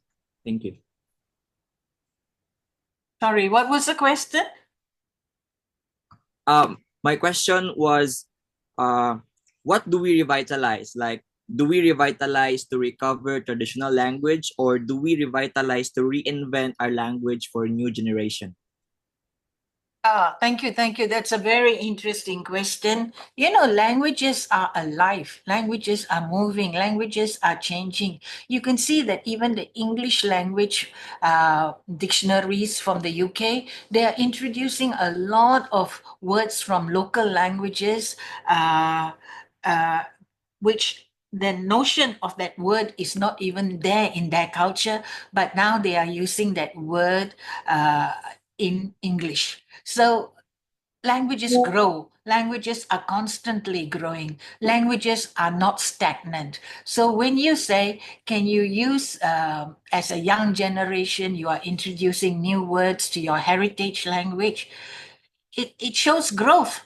But it's a growth of your heritage language, which is good. You still have your heritage language, and you are actually, to some extent, extent, as a young generation, you're modernizing the use. Your older generation may not understand your introduction of new words to your heritage language, but it's still a growth of your heritage language. I find that the Sindhi community in Malaysia, if and when they use Sindhi, they are actually mixing it with a lot of English words. So there's a lot of code mixing and code switching. But you are not talking about that. You are talking about technical terms, for example, coming into your heritage language. And of course, social media and technical terms is something new, for the older people who don't use social media so much. So I think it's a good point you have made that you should be able to introduce new words, but so long as the new words are then documented so that other young people of your heritage, of your culture, of your community also understand the new words being introduced. All right, thank you very much, Dr. David, for that very impactful response. And also, thank you, Sir Didapan. Um, I know that there are still a lot of questions running in your mind right now, but as much as we would love to keep diving into your fantastic questions, we still have so much more to explore and share with you. But if you are curious to learn more or have further thoughts, please feel free to connect with Professor Dr. Maya Kimlani David after the session or throughout the conference. So again, thank you everyone for all the fantastic questions and once again a huge round of thanks to Professor Dr. Maya Kimlani David for sharing such invaluable insights today. We are grateful, Dr. David, for your expertise and guidance on the challenges and strategies for language revitalization. All right, that wraps up our Q&A session. Let's keep this energy going for the rest of the conference. Back to you, Miss Loella. Thank you, Ms. Glyza, for guiding such an engaging discussion and to the participants who shared their questions and insights. Now, to honor our speaker's valuable contribution, we will present a certificate of recognition. Let me read to you the citation. Certificate of recognition is hereby given to Dr. Maya Kimlani David for sharing her time and expertise as resource speaker on the topic Language Revitalization Strategies, Importance of Investigating Reasons for Language Shift during the second Elmo International Lecture Series on Applied Linguistics held on November 8, 2024 via Zoom. Thank you once again, Dr. David. Before we proceed, let's capture this moment with an obligatory group photo with our esteemed speaker. So if everyone could please turn on their cameras, we'll take a quick snapshot to remember this special moment. All right, ready? Let's all smile for the camera. Thank you so much, everyone. Now, to kick off our session in a lively note, we have a special icebreaker prepared by our AB English language students. This activity is designed to energize us and bring everyone together, setting the stage for an engaging day of learning and sharing. Let's all take part, relax, and enjoy. Students, take it away.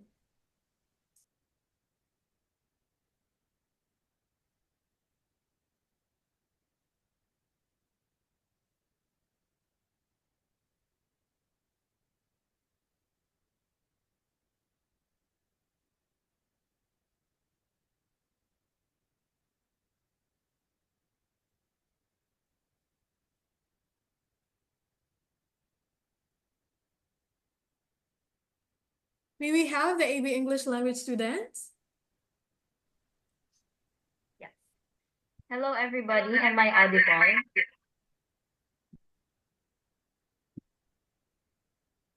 Yes, we All can right. hear you now clearly.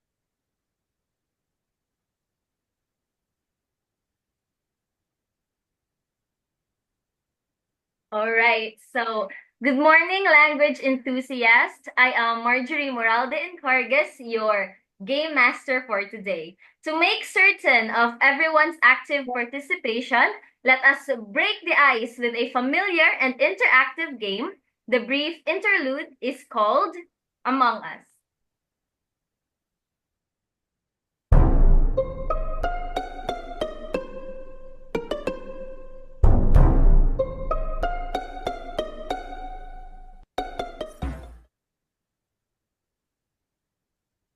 Among Us is a game that requires you to read, suspect, and eliminate. The mechanics of this activity is pretty similar to the odd one out game where you identify the topic that does not belong to the group in order to win the round. The topics are, of course, within the realms of linguistics, especially the concepts revolving around language shift and language oppression, which are the center of today's lecture. To make this game more engaging, the first two participants to identify the imposter by commenting the answer in the chat box will receive extra points from our esteemed instructors, Sir Saj, Sir Philip, and Ma'am Joy. Now, without further ado, let's begin with the easy round. So for the easy round, we have round 1, phonetics.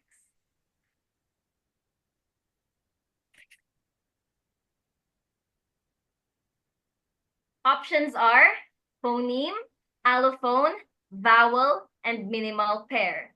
Please comment the answer which you think is the imposter among the 4 options.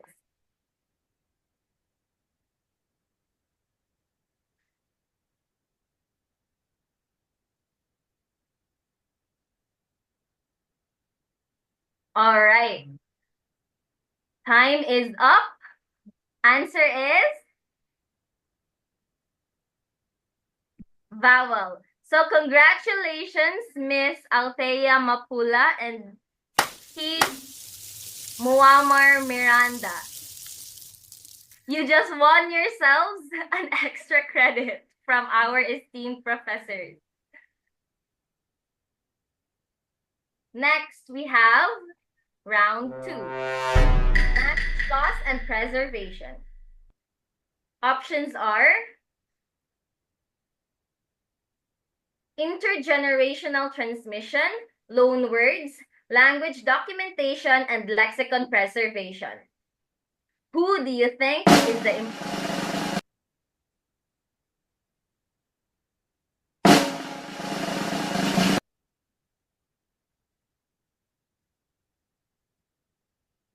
All right, time is up. The answer is loan words. So congratulations, John Oliver Ledaga and Ayer Cadas. You won yourselves extra credit. Next, the moderate level. So round 3, we have syntax. Options are complementizers, auxiliary, determiner, and lexicon. Who do you think is the imposter?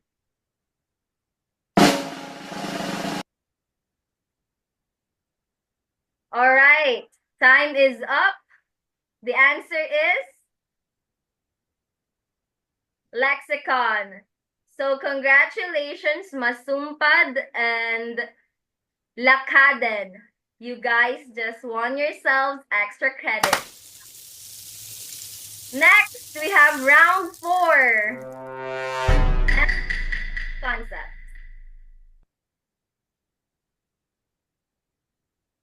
Options are language endangerment, bilingualism, language revival, and language maintenance. Who do you think is the imposter? All right. Time is up. Answer is bilingualism. Congratulations, Miss Gogo and Miss Gador. You won yourselves extra credit.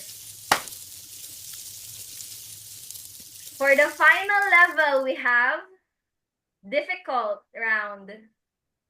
So round 5, language suppression and erasure. Options are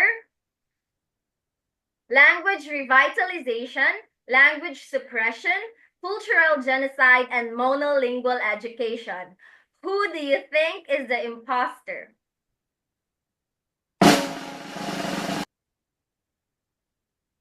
All right. Time is up. We only have two answers. The answer is language revitalization. So congratulations, Ladaga and Cinco. You won yourselves extra credit. All right, for the final round, we have round 6. Options. Policies and practices of oppression. Options are, all right, monolingual education, immersion education, assimilation policy, and linguistic imperialism. Again, monolingual education, immersion education, assimilation policy, and linguistic imperialism. Who do you think is the imposter?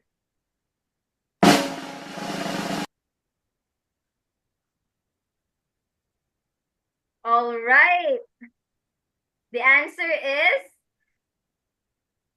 immersion education. Congratulations, Mr. Ladaga and Mr. Fuerte.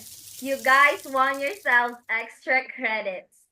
And that marks the end of our icebreaker. Congratulations to the students who won extra credits from the game.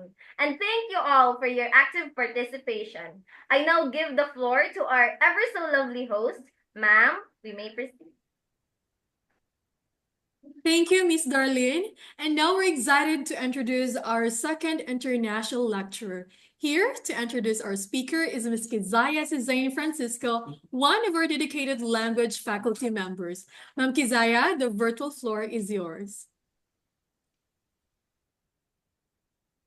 Thank you very much. Good morning, everyone. Our next international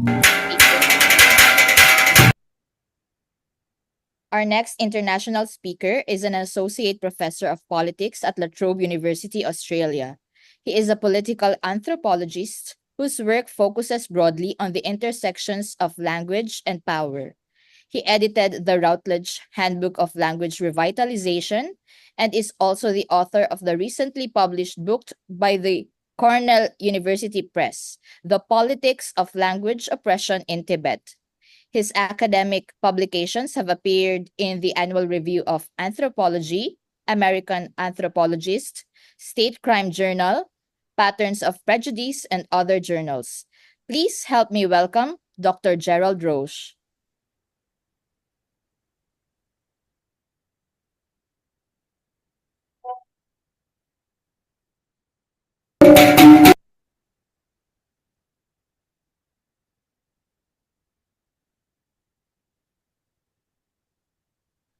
Hi, everyone. I'm hoping that you can all hear me okay. Thank you so much for this invitation. I'm very happy to be here today, to be able to speak with you all. I'm looking forward to the conversation that we're going to have. I'm going to share some of my thoughts about language oppression, basically giving a definition of what language oppression is, and contrasting it with other approaches that you might have already heard about today or that you might be familiar with. So I'm going to try and share my screen. See if that works. Okay. Okay, so hopefully you can see my screen and everyone can hear me. If anything is, there are any problems, please interrupt and let me know. So I'm going to speak for about half an hour, and hopefully that will give us plenty of time to have a discussion afterwards. I want to begin with something we call in Australia an acknowledgement of country. So just for some context, the country of Australia was founded by European colonization that overtook and took control of many different indigenous countries over this continent. And so often when we begin an event in as speaking as an Australian, we acknowledge what those countries were in order to recognize the history of colonialism and the unfinished business of decolonization that is ongoing in Australia.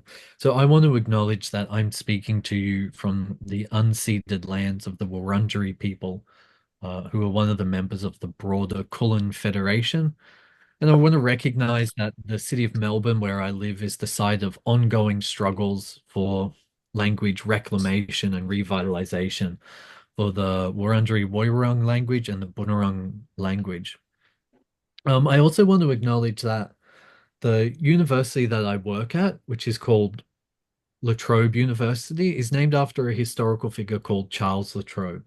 And Charles La Trobe was the chief governing official for the British at the time of invasion here, that who oversaw the dispossession uh, of Aboriginal people from their lands. He oversaw the massacres and the genocides that enabled Europeans to invade this land. So there's an important and ongoing conversation about whether it's appropriate to have institutions named after people like Charles La Trobe. I'm personally of the opinion that we shouldn't have institutions named after figures who oversaw colonization and dispossession and genocide. So we're entering a period of truth-telling and treaty here in the state of Victoria, which is where Melbourne is. So we have an ongoing truth commission where an indigenous led organization is aiming to document the truths of colonization and its impacts, including the impacts on indigenous languages here. And this process is ending now, and we're moving into a period of treaty negotiations between Aboriginal peoples and the state. And I think as a part of those treaty negotiations, we should be seriously reconsidering the appropriateness of naming public institutions after colonial officials. So I'll just that's my initial remarks on that topic as a sort of preface to what I'm going to say, the kind of things I'm going to talk about. So, okay, broadly, the problem that my research deals with, the problem that I'm interested in, is the global decline of linguistic diversity. This has been a significant topic of research, particularly since the late 1980s, when we started to see internationally major linguistics institutions take this up as a problem for research and advocacy.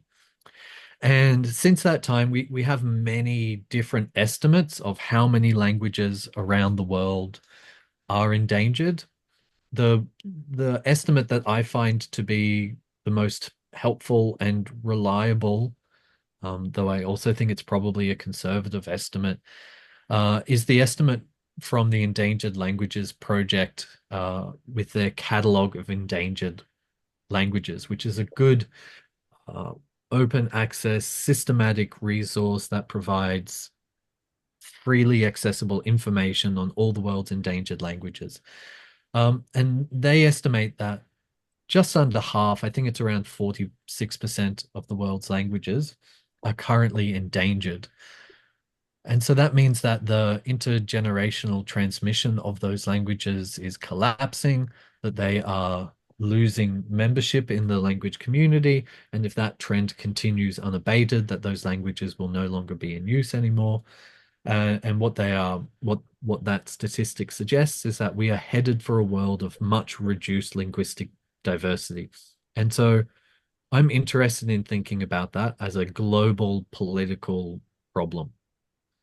However, at the same time, it's also a very local problem because it exists in specific ways in specific communities. It's not a problem that affects everyone equally. So, for example, for the majority of Australians, are monolingual in English and they don't think about this problem and it really doesn't impact their life in any way.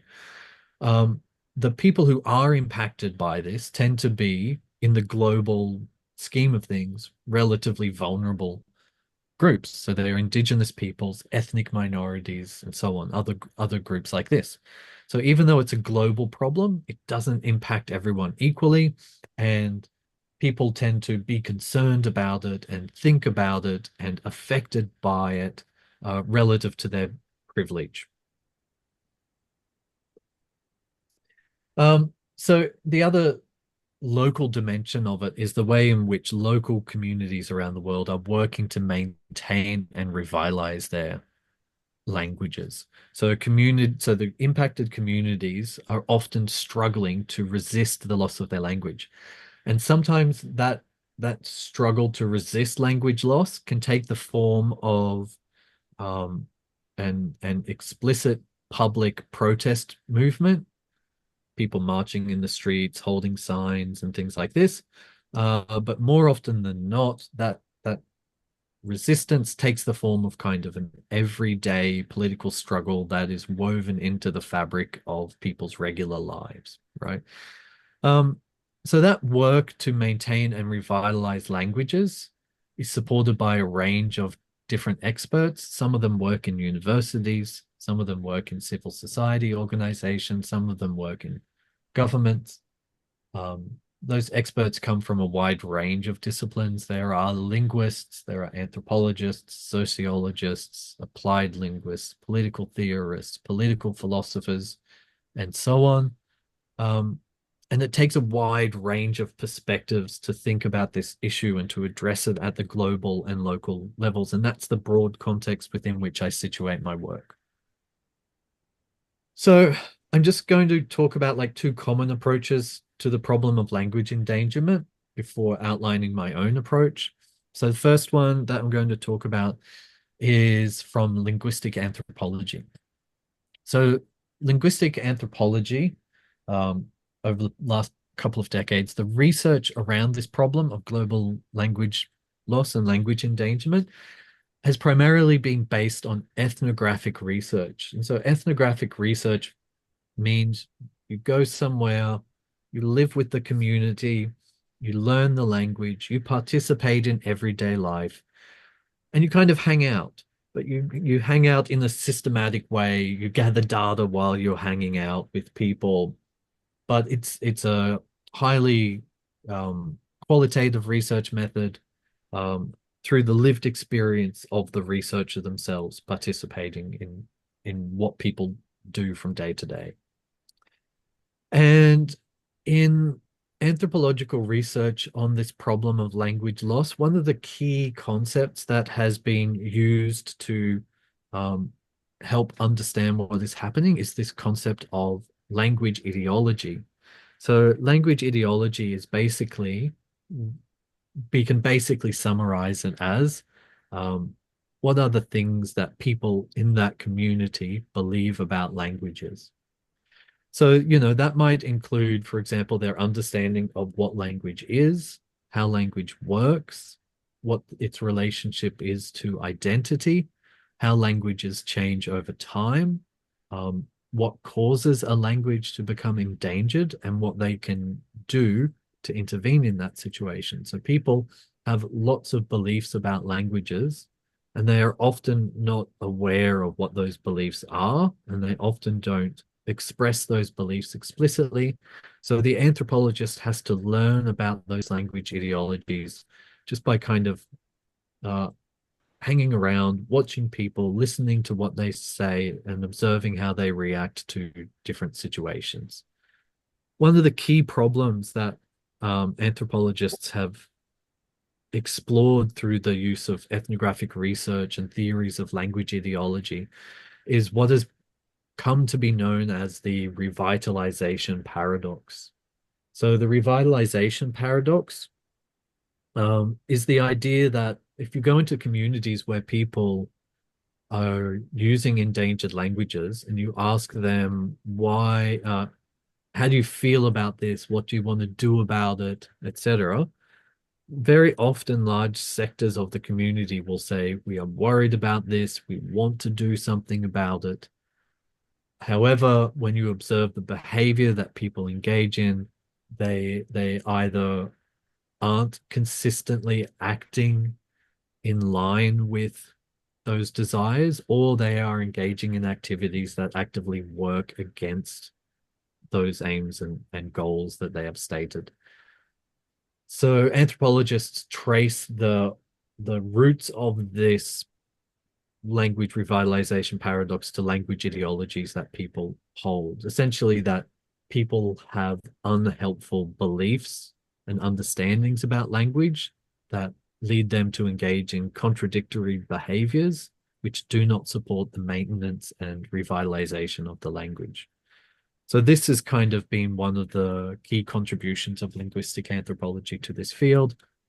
And the other thing that I would note about this is that, in particular, it's been dominated by North American linguistic anthropologists. That this idea of language ideology and its application to the problem of language endangerment and language loss, it's really dominated primarily by a handful of anthropologists from the United States of America, and I'm happy to talk about who those are if you're curious later on. This also means that it tends to be dominated by case studies from North America. And although there are a few case studies from Asia and elsewhere, it's primarily North American case studies and North American theorists that we meet in this approach. Okay, so a second way of approaching this issue comes out of not necessarily only sociolinguists. It's also a set of tools which is widely adopted by applied linguists and regular linguists, I guess. And this is the idea of language vitality. So the concept of language vitality actually emerged in the Australian context of studying migrant languages way back in the late 1970s. But it has since been formalized into a kind of a standard approach, which is promoted by by UNESCO and the United Nations more broadly. And they have this, what they call a 9-factor model, where it's been updated. Anyway, they have a standard model of language vitality that they use.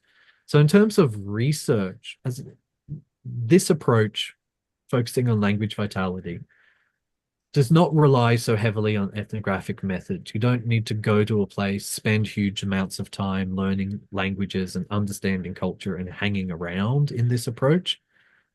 Language vitality research tends to use more standardized, formulaic research methods and protocols like rubrics and surveys to gather data on the community and their language. So you can get a sense of what these kind of rubrics look like from the right-hand side. So they would ask questions about, if we start in the top left-hand corner, what is the number of speakers? What is the rate of intergenerational transmission? What is the community members' attitudes, right? And so rather than going in and observing these things, researchers working in this tradition would often simply go in and ask, like, are you positive about the language? Are you negative about it? Etc. And so we have a bunch of other criteria that people will use to assess the vitality of the language. And so this gets to the key concept here of language vitality, which is different from language ideology. Language ideology is essentially like a property of people's minds. It's how people think about language. Language vitality is a property of the language itself, essentially. And it looks at how strong a language is, right? Whether it has all the resources, the institutions, the policies that it needs to exist sustainably.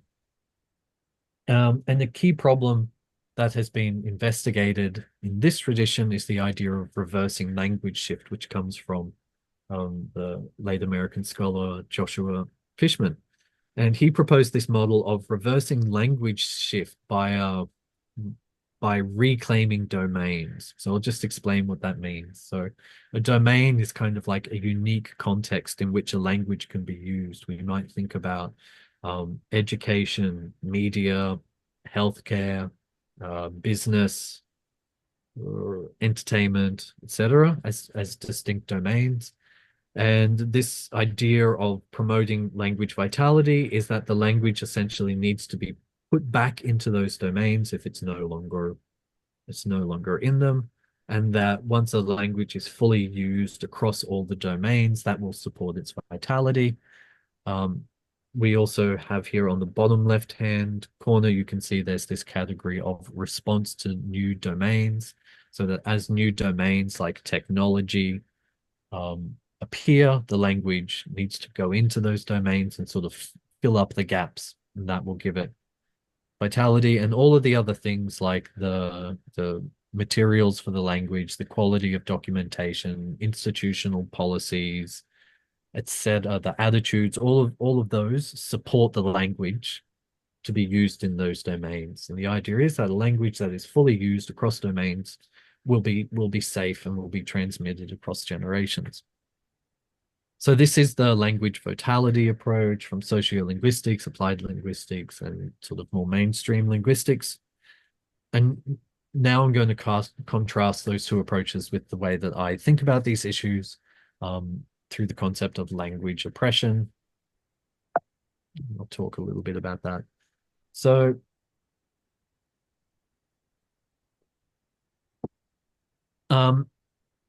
language oppression, it's an idea that I've been developing or working on over the course of a number of years. It's not my idea. I didn't come up with the concept. I'll introduce where it comes from in a minute. But I've done my most fully developed work on the concept in my book, which is going to be published next week. Yeah, next week, next Friday, exactly. So exactly a week from now, I'll be doing the launch of this book. And so that's where I do my most sort of complete unpacking of the concept of language oppression. But I have a number of other online publications. Most of them are open access, and so anyone can read them. I'll give you a reference for one of them, but later in this slide. But basically, so the idea of, my critique of those two approaches, like I have different critiques of both of them, but on the whole, I would say that they fail to provide a full political account of language shift, of what's going on. And by a full political account, I mean an account that will link broad structural factors like colonialism, racism, capitalism, nationalism, etc., broad power structures to individual and community behaviors. And I think that understanding that link between the extremely large macro scale and the micro scale of individuals, families, and communities, tying those two together is extremely important. So if I was thinking about, for example, the language ideologies approach, it tends to stay stuck at the level of the community, right? It thinks about what is the language ideology in this community and how can that ideology be transformed, but it doesn't attend enough to the broader political historical context that community is in. Sociolinguistics approach of language vitality sort of does the other. It looks at the broader context, particularly those domains of language that exist more widely in society, but it doesn't really drill down to the individual and community level. So, for example, it doesn't explain how you get the language into the domains. It doesn't explain why the language already isn't in domains, etc. So in both of those approaches, in failing to link the kind of large scale and small scale of language shift, what happens is that they fail to provide us with a meaningful path forward to transformative political change that would enable the language to continue. And I'm happy to discuss further what I mean by that, but hopefully also some of the rest of the discussion will illustrate what I mean by that. So yeah, so after using both of those approaches in my work and then eventually finding them unsatisfactory, I was looking for another way of thinking about this problem. And I came across this extremely thoughtful and thought-provoking essay by Alice Taff and her colleagues which is on Indigenous language use impact wellness. And they start off right from the beginning saying that the problem that we intend to examine is language oppression, not language endangerment, not language vitality, not language shift, but language oppression. And they define language oppression as the enforcement of language loss by physical, mental, social, and spiritual coercion. And when I came across that term, it was like a little light bulb went off in my head, and it made a sort of immediate, intuitive sense to me. And I've been working with that idea ever since. So I think one of the things that the idea of language oppression does is that it enables us to compare language oppression to other forms of oppression, right? Racial oppression, gender oppression, and so on, right? And that enables us to link conversations about language to other structures of domination. Then we can start pulling in theories and concepts and case studies and methods from other areas that have spent much longer developing those tools and bring them into the study of language. And that's kind of what I tried to do in my book and in some of my theoretical work. So specifically, and I'm not going to go into too much detail about this, but I'm happy to answer questions. Like specifically what my work did in particular in the book was to develop some of the theories of the philosopher Michel Foucault and apply them to the problem of language oppression. And the key aim in there was to link broad scale forces to individual and collective behaviors. And I think the key problem that any adequate theory of language oppression has to understand is why and how people come to participate in their own oppression.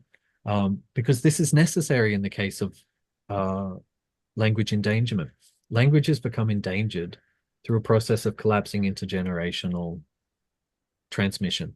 That requires essentially parents to withhold a language from their children, or it requires children to refuse to learn the language of the parents. In either case, there is an intergenerational manifestation of broader oppressive relationships in society. So we normally think of oppressive relationships as being sort of distant and distinct, where a dominant group enforces something through violence upon a oppressed population.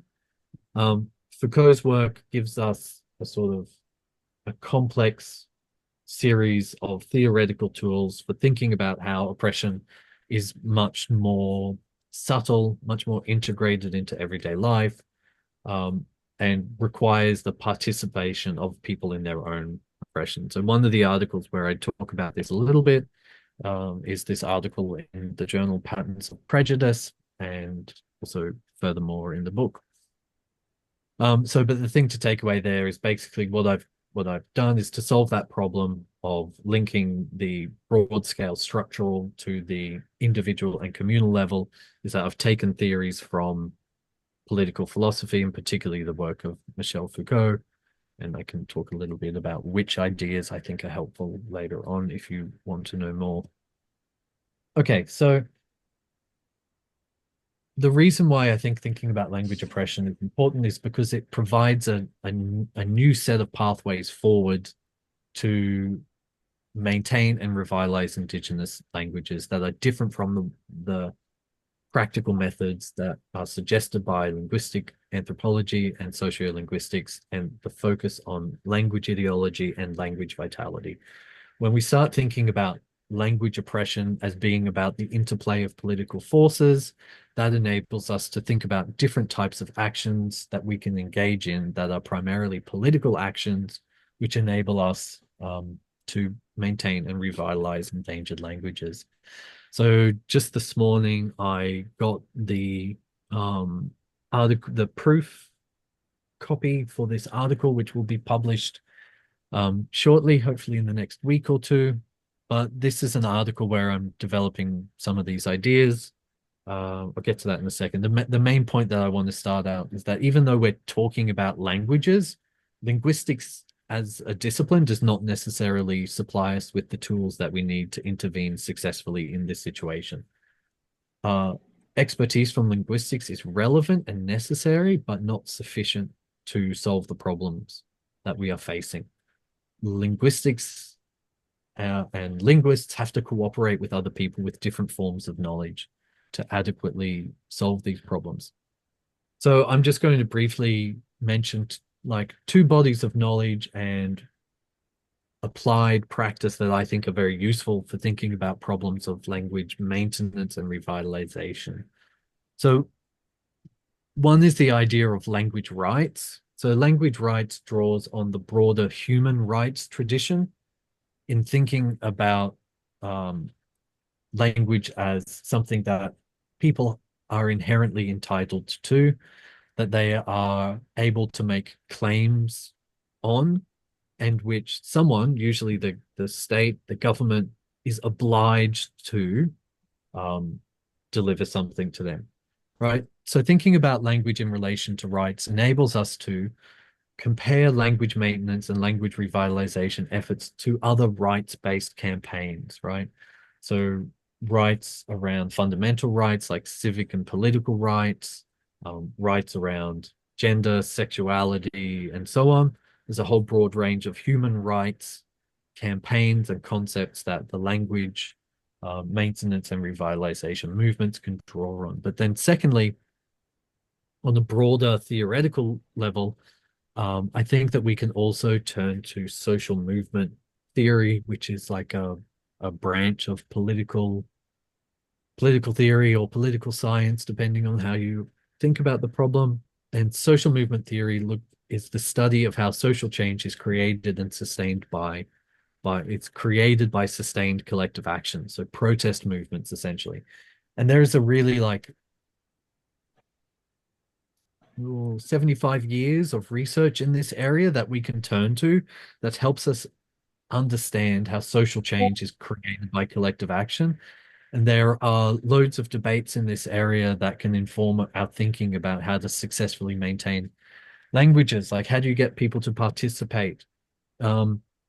How do you selectively, how do you successfully put pressure on people in power to create the changes that you need when you have less power than them? What kind of tactics and strategies have other movements used? What kind of risks do activists encounter, and how do they deal with them? How do different activist movements work together in order to pursue their goals? How do they use storytelling and language more broadly to convince people to understand these problems and to participate in the movement? So I think turning to social movement theory with a politically informed understanding of language oppression, I think that is kind of key to successfully pursuing the maintenance and revitalization of endangered languages everywhere. So I will stop there and let's chat. Thank you so much, Dr. Rosh. Following that insightful lecture, we now open the floor for an interactive discussion.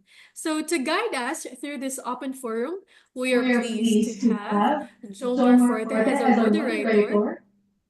Mr. Mr. Forte is a Forte is a dedicated dedicated second-year second-year Master of Master of Arts in Arts in Applied Applied. Linguistics student and will lead this engaging session. Mr. Jomar? Maayong buntag kaninyong tanan. Good morning to everyone.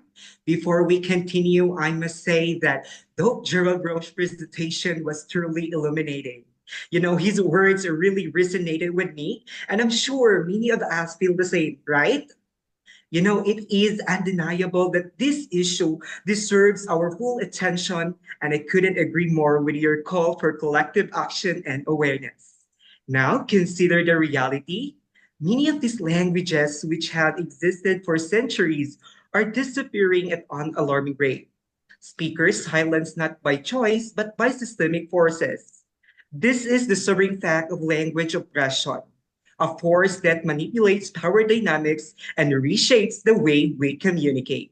Today, we are fortunate to have with us Dr. Rosh, whose work shines a light on these critical issues and sparking conversation about language ideology, vitality, and the very real consequences of linguistic hegemony. Let us take this opportunity to understand the relationship between language and power, investigate how power influences the words we use, and challenge ourselves to consider how we as a global community can advocate for the preservation of linguistic diversity. This time, if you have questions, please don't hesitate to join the conversation. Let's make this an engaging and meaningful dialogue. You can now ask questions by typing them in the comment section or just by clicking the raise hand button. Or you're welcome to ask your question to Doc Rush aloud. Just unmute yourself when you're ready, okay?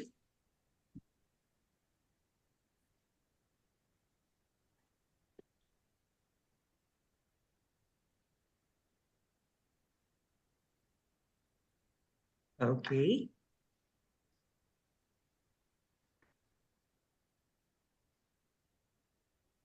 Yes, Mr. Delepan, I appreciate you raising your hand. Please go ahead with your question. Yes, thank you. So, to Dr. Roach, you've mentioned earlier that a language that fills all domains are safe, such as English, which is primarily used in many domains. So, do you think, in relation to standardizing indigenous language, could help those indigenous language fill I feel in the gaps in those domains? Is it possible, sir, that standardizing them could, for example, in technology, could empower those indigenous language, could fill those gaps, and therefore stop oppression on those behalves? Mhm. Yeah, thank you for that question. So, yeah, I'm kind of reluctant to take strong stances on issues like language standardization and domains and so on, because I think that a lot of those are context dependent. It really depends on the local situation, culturally, socially, and politically, in terms of what is going to work in that particular situation. The way that I would think about this problem would be to think about, in that context, if people want to engage in the standardization of their language, can they do that? Right? Is it legal for them to do that? Are they supported to do that with resources from the government, etc.? Can they organize that independently, or do they have to go through particular government channels in order to do that, etc.? So, like, I think that like the way that I approach this issue is that I'm not going to give anyone answers about what should and shouldn't be done. I think that those have to be negotiated by communities themselves according to their detailed understanding of local contexts. So I instead of answering your question, I would raise a series of other questions instead. That's the way that I look at these things. So it's not so much about whether standardization is going to work or not, but can people do the standardization? Are they going to be supported to do it? Is there support from the community, from the government? Is there going to be resistance from other communities and so on? So one of the topics that I research is the way that mainstream communities respond negatively to the revitalization of minority and indigenous languages. That's an example of the political dimension of these issues. So we can think about, for example, if people set about standardizing their language, what will the mainstream community reaction be? Will they be supported, or will they be attacked for doing that? In almost every situation that I'm familiar with, any activism or activity in support of a minority or indigenous languages will be attacked by the majority. Right? So those are the kind of issues that I would draw attention to rather than the standardization itself. So I know that I didn't answer your question, but I hope the answer is helpful anyway. Well, thank you so much, Doc Rosh. And now I also acknowledge you raise your hand, Mr. Hinkle. Go ahead with your question. Just unmute yourself when speaking. Go ahead, sir.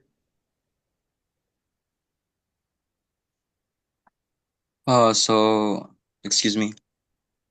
So my question is, in this age, globalization is obviously prominent, bringing with it the spread of the English language around the world. So my question is, in what ways does this impact the dynamics of language oppression, particularly for indigenous languages? Mm. Yeah. Okay, thank you.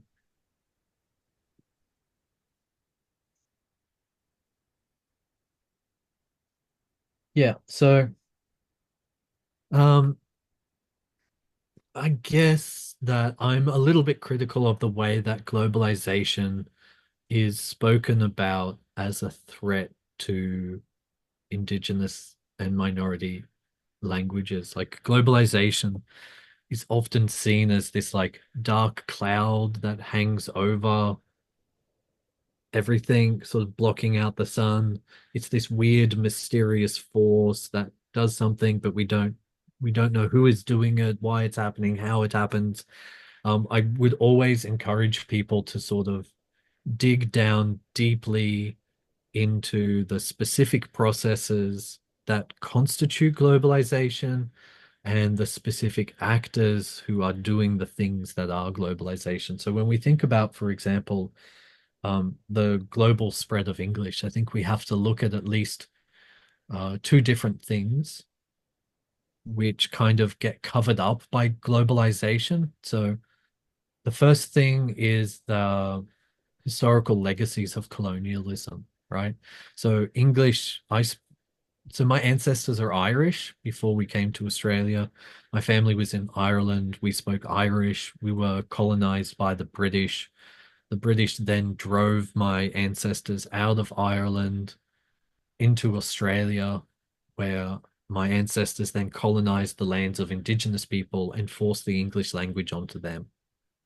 And this is like we have centuries of this happening that underlies the spread of English around the world. So it wasn't an accident, and it's not globalization, it's colonialism.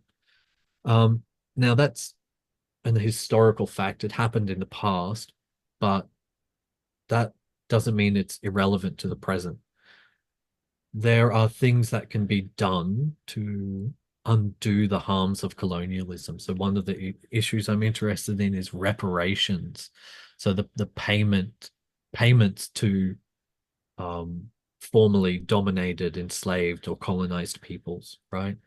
If you think about the potential for reparations in relation to the English language, then you could think about the British owing millions of dollars to the world for the harm that they have done in oppressing indigenous and minority languages. And I think it's reasonable to have those conversations about what is the concrete material responsibility of the current British government for the harms of previous colonial acts of the British Empire. So that's one thing. The second thing that I would say that we need to look at instead of globalization is the English teaching and learning industry, which is a massive global multi-billion dollar industry. Because it's a source of profit, it is something that people are invested in protecting and maintaining. So people everywhere are not not just learning English because it's a useful language to know. They're learning English because it's a profitable business, and there are multiple companies that are extremely powerful and promote their services around the world to people. And those businesses are often supported by governments. So just to give a concrete example, in Australia, the second largest export industry in Australia is our university education system. So we take international students from around the world, but particularly from Asia, We charge them very high fees to study at our university, and we depend on them knowing English to integrate into our university system. And if they don't know English, we force them to go to commercial language centers and pay until they can produce an adequate qualification that they can study. And then we charge them for the university degree. Right. So like in Australia, we continue to actively exploit the colonial legacies of the British Empire in order to profit off people from other countries in the region. So I think globalization is not the best term to talk about what's going on there, right? We need to think about it in relation to colonialism and capitalism. And then we can start talking about the impacts that it has on indigenous and minority languages, but also more importantly, we can talk about like how to resist and undo those political dynamics, because that's perhaps more important. So then just to kind of like briefly tack on an answer to your question, like English, global English in most of the contexts that I'm familiar with is not the immediate threat to indigenous and minority languages. Typically, the threat comes from either a national dominant language or a dominant ethnic or regional language. So, for example, in China, where I worked, it's Mandarin Chinese, which is threatening most indigenous languages in the country. It's not English. Or it's the Tibetan language, which is threatening small linguistic minorities within the Tibetan ethnic group. So it's an ethnic language which is threatening them. The role of English in those dynamics is to take resources out of the system, including people's time, and forcing them to study a language that they don't want or need to know very often. So English is a compulsory language across all of China, but most of the country's indigenous languages are not taught in schools and are not used as a medium of instruction in school. If you took English out of that equation, that would free up space to use those other languages. But in order for those languages to be used, you would need like a significant political change in the country to bring about that kind of self-determination and inclusion for those communities. So the problem, English is a problem, but it's not the big problem, I would say. So hopefully that gives you some kind of answer to your question.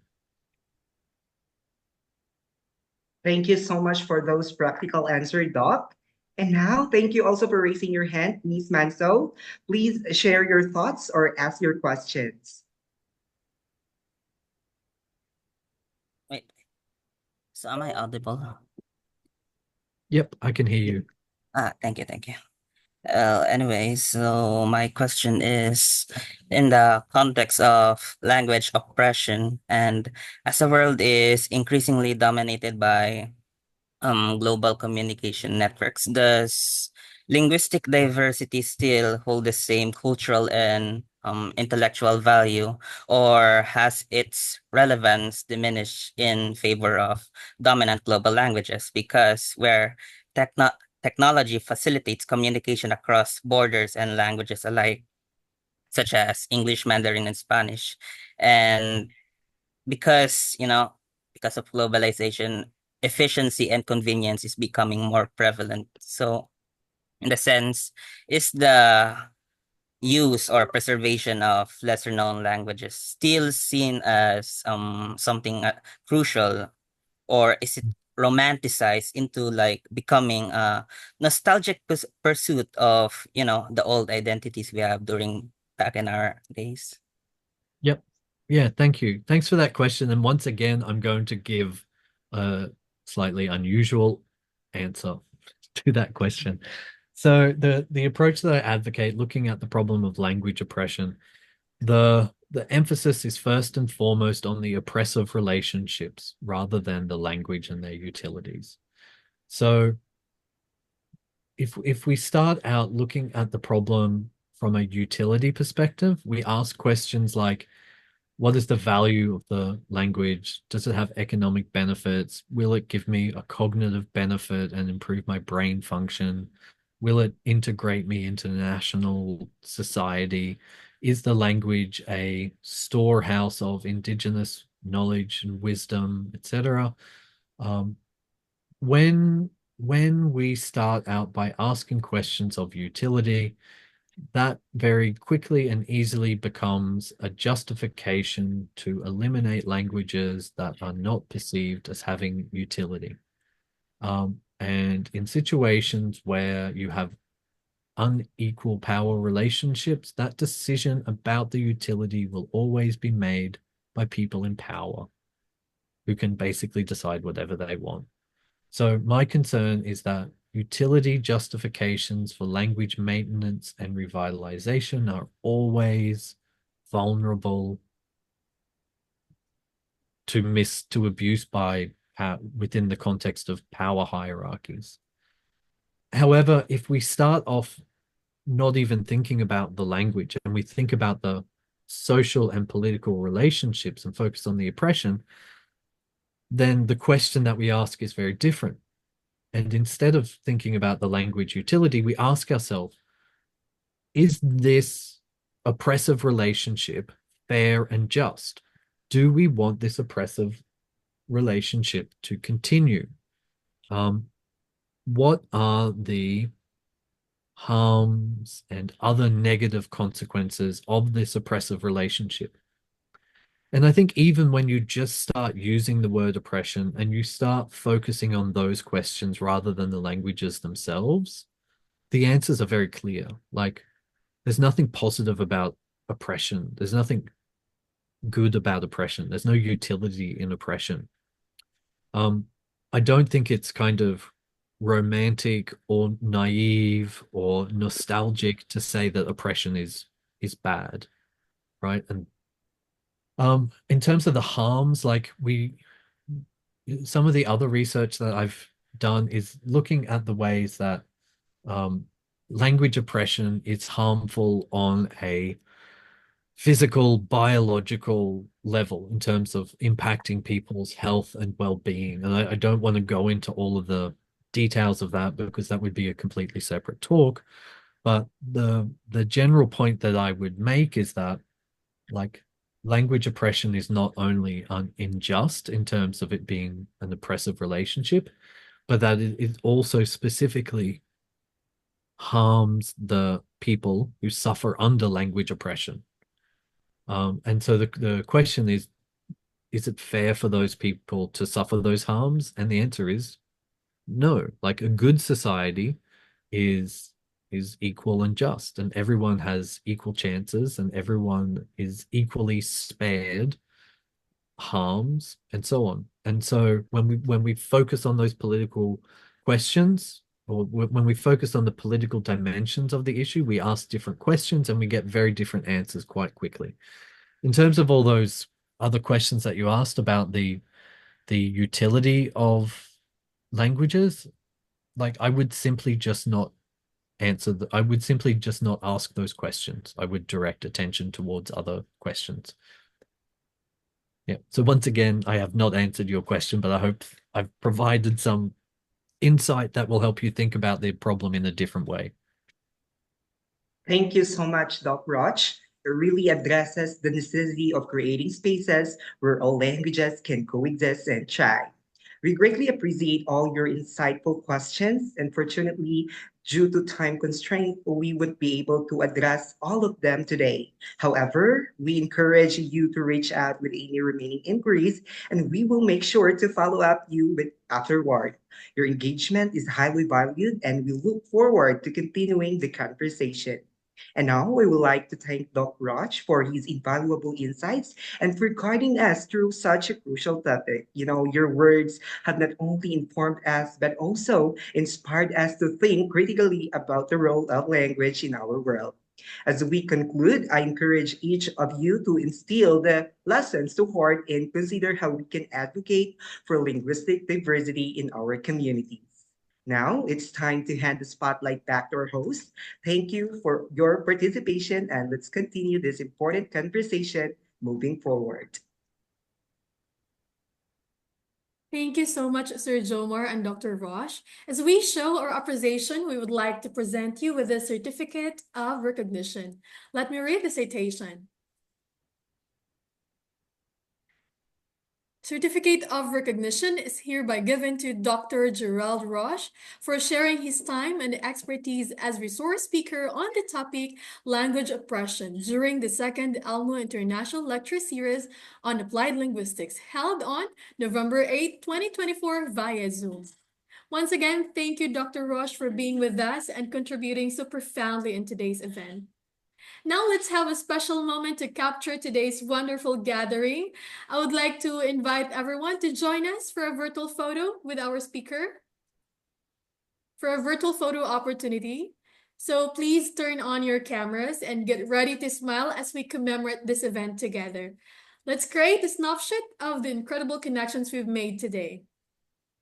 And the count of 3, let's all say applied linguistics. Ready?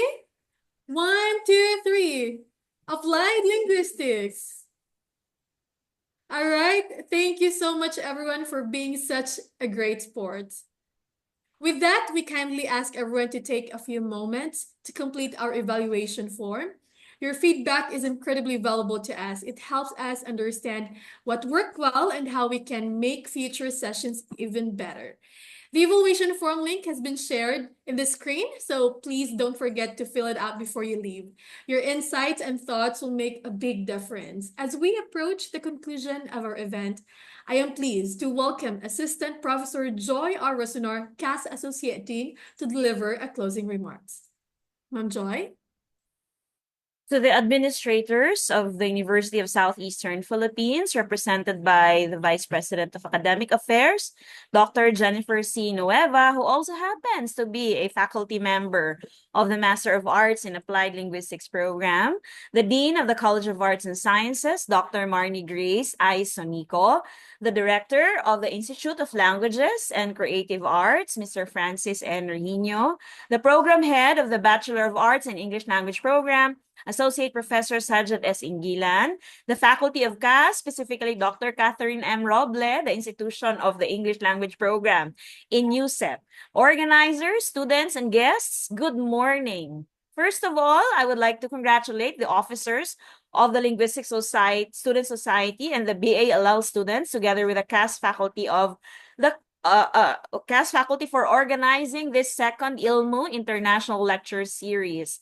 The time and effort you have poured into organizing this series have given students an opportunity to learn from experts in applied linguistics, some updates on recent trends in English language studies and applied linguistics.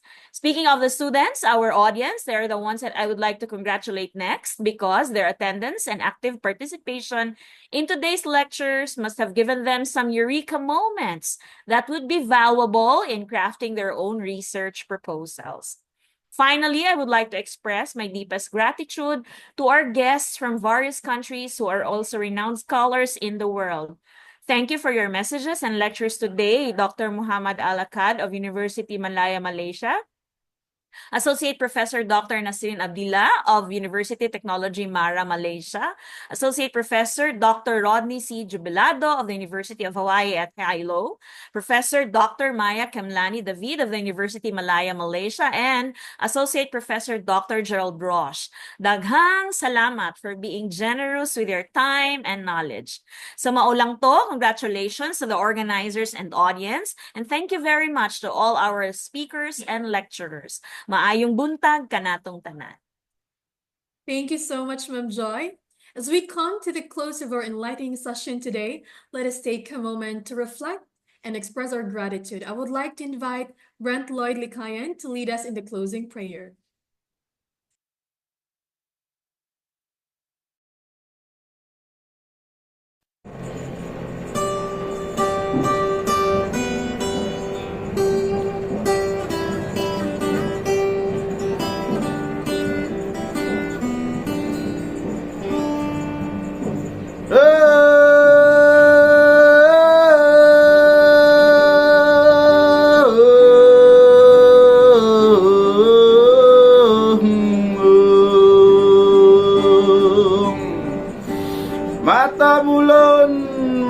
daw Semanil kumba yung kekinian Ket lafus nakifu tait now Kol bel bulul na afi Hambala kum nubut kum kudi Ni hunik daw ni No bong mi bakum kat dol Bakat kelapang mun gantang Lebo mool Sum joblong fasang hololam Nuya kami kestifun mong folen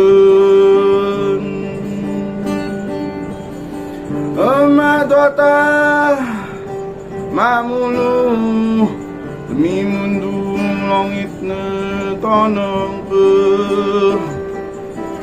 Deni ma Mong selamat berkeleuyung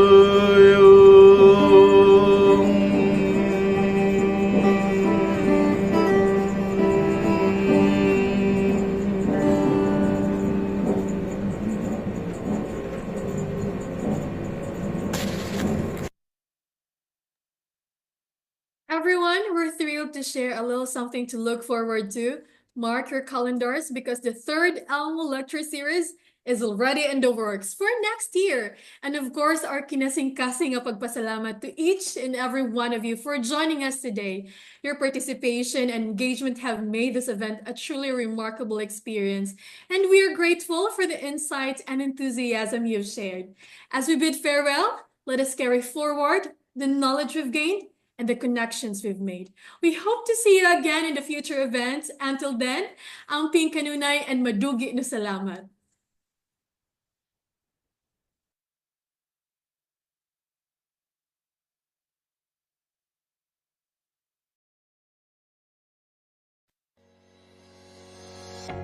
Welcome to the Publication Unit, a dynamic arm of the Research and Development Division, striving towards realizing the vision of the university to become a premier research institution.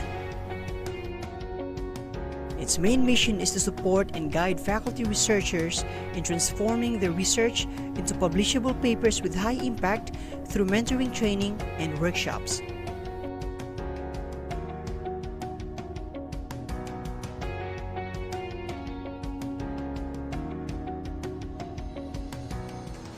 One of its main tasks is the management of the Southeastern Philippines Journal of Research and Development, or SPJRD. It is the university's official research journal, which was first launched in the 80s. SPJRD prides itself on the diversity of world experts who are members of its board of advisors. In January of 2023, the journal was indexed in the Andrew Gonzalez Philippine Citation Index, a reputable indexing body in the Philippines.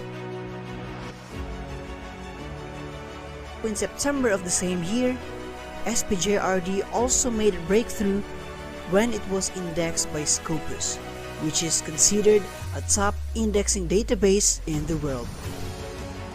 The journal has already gained a reputation in the scientific community, as evidenced by its number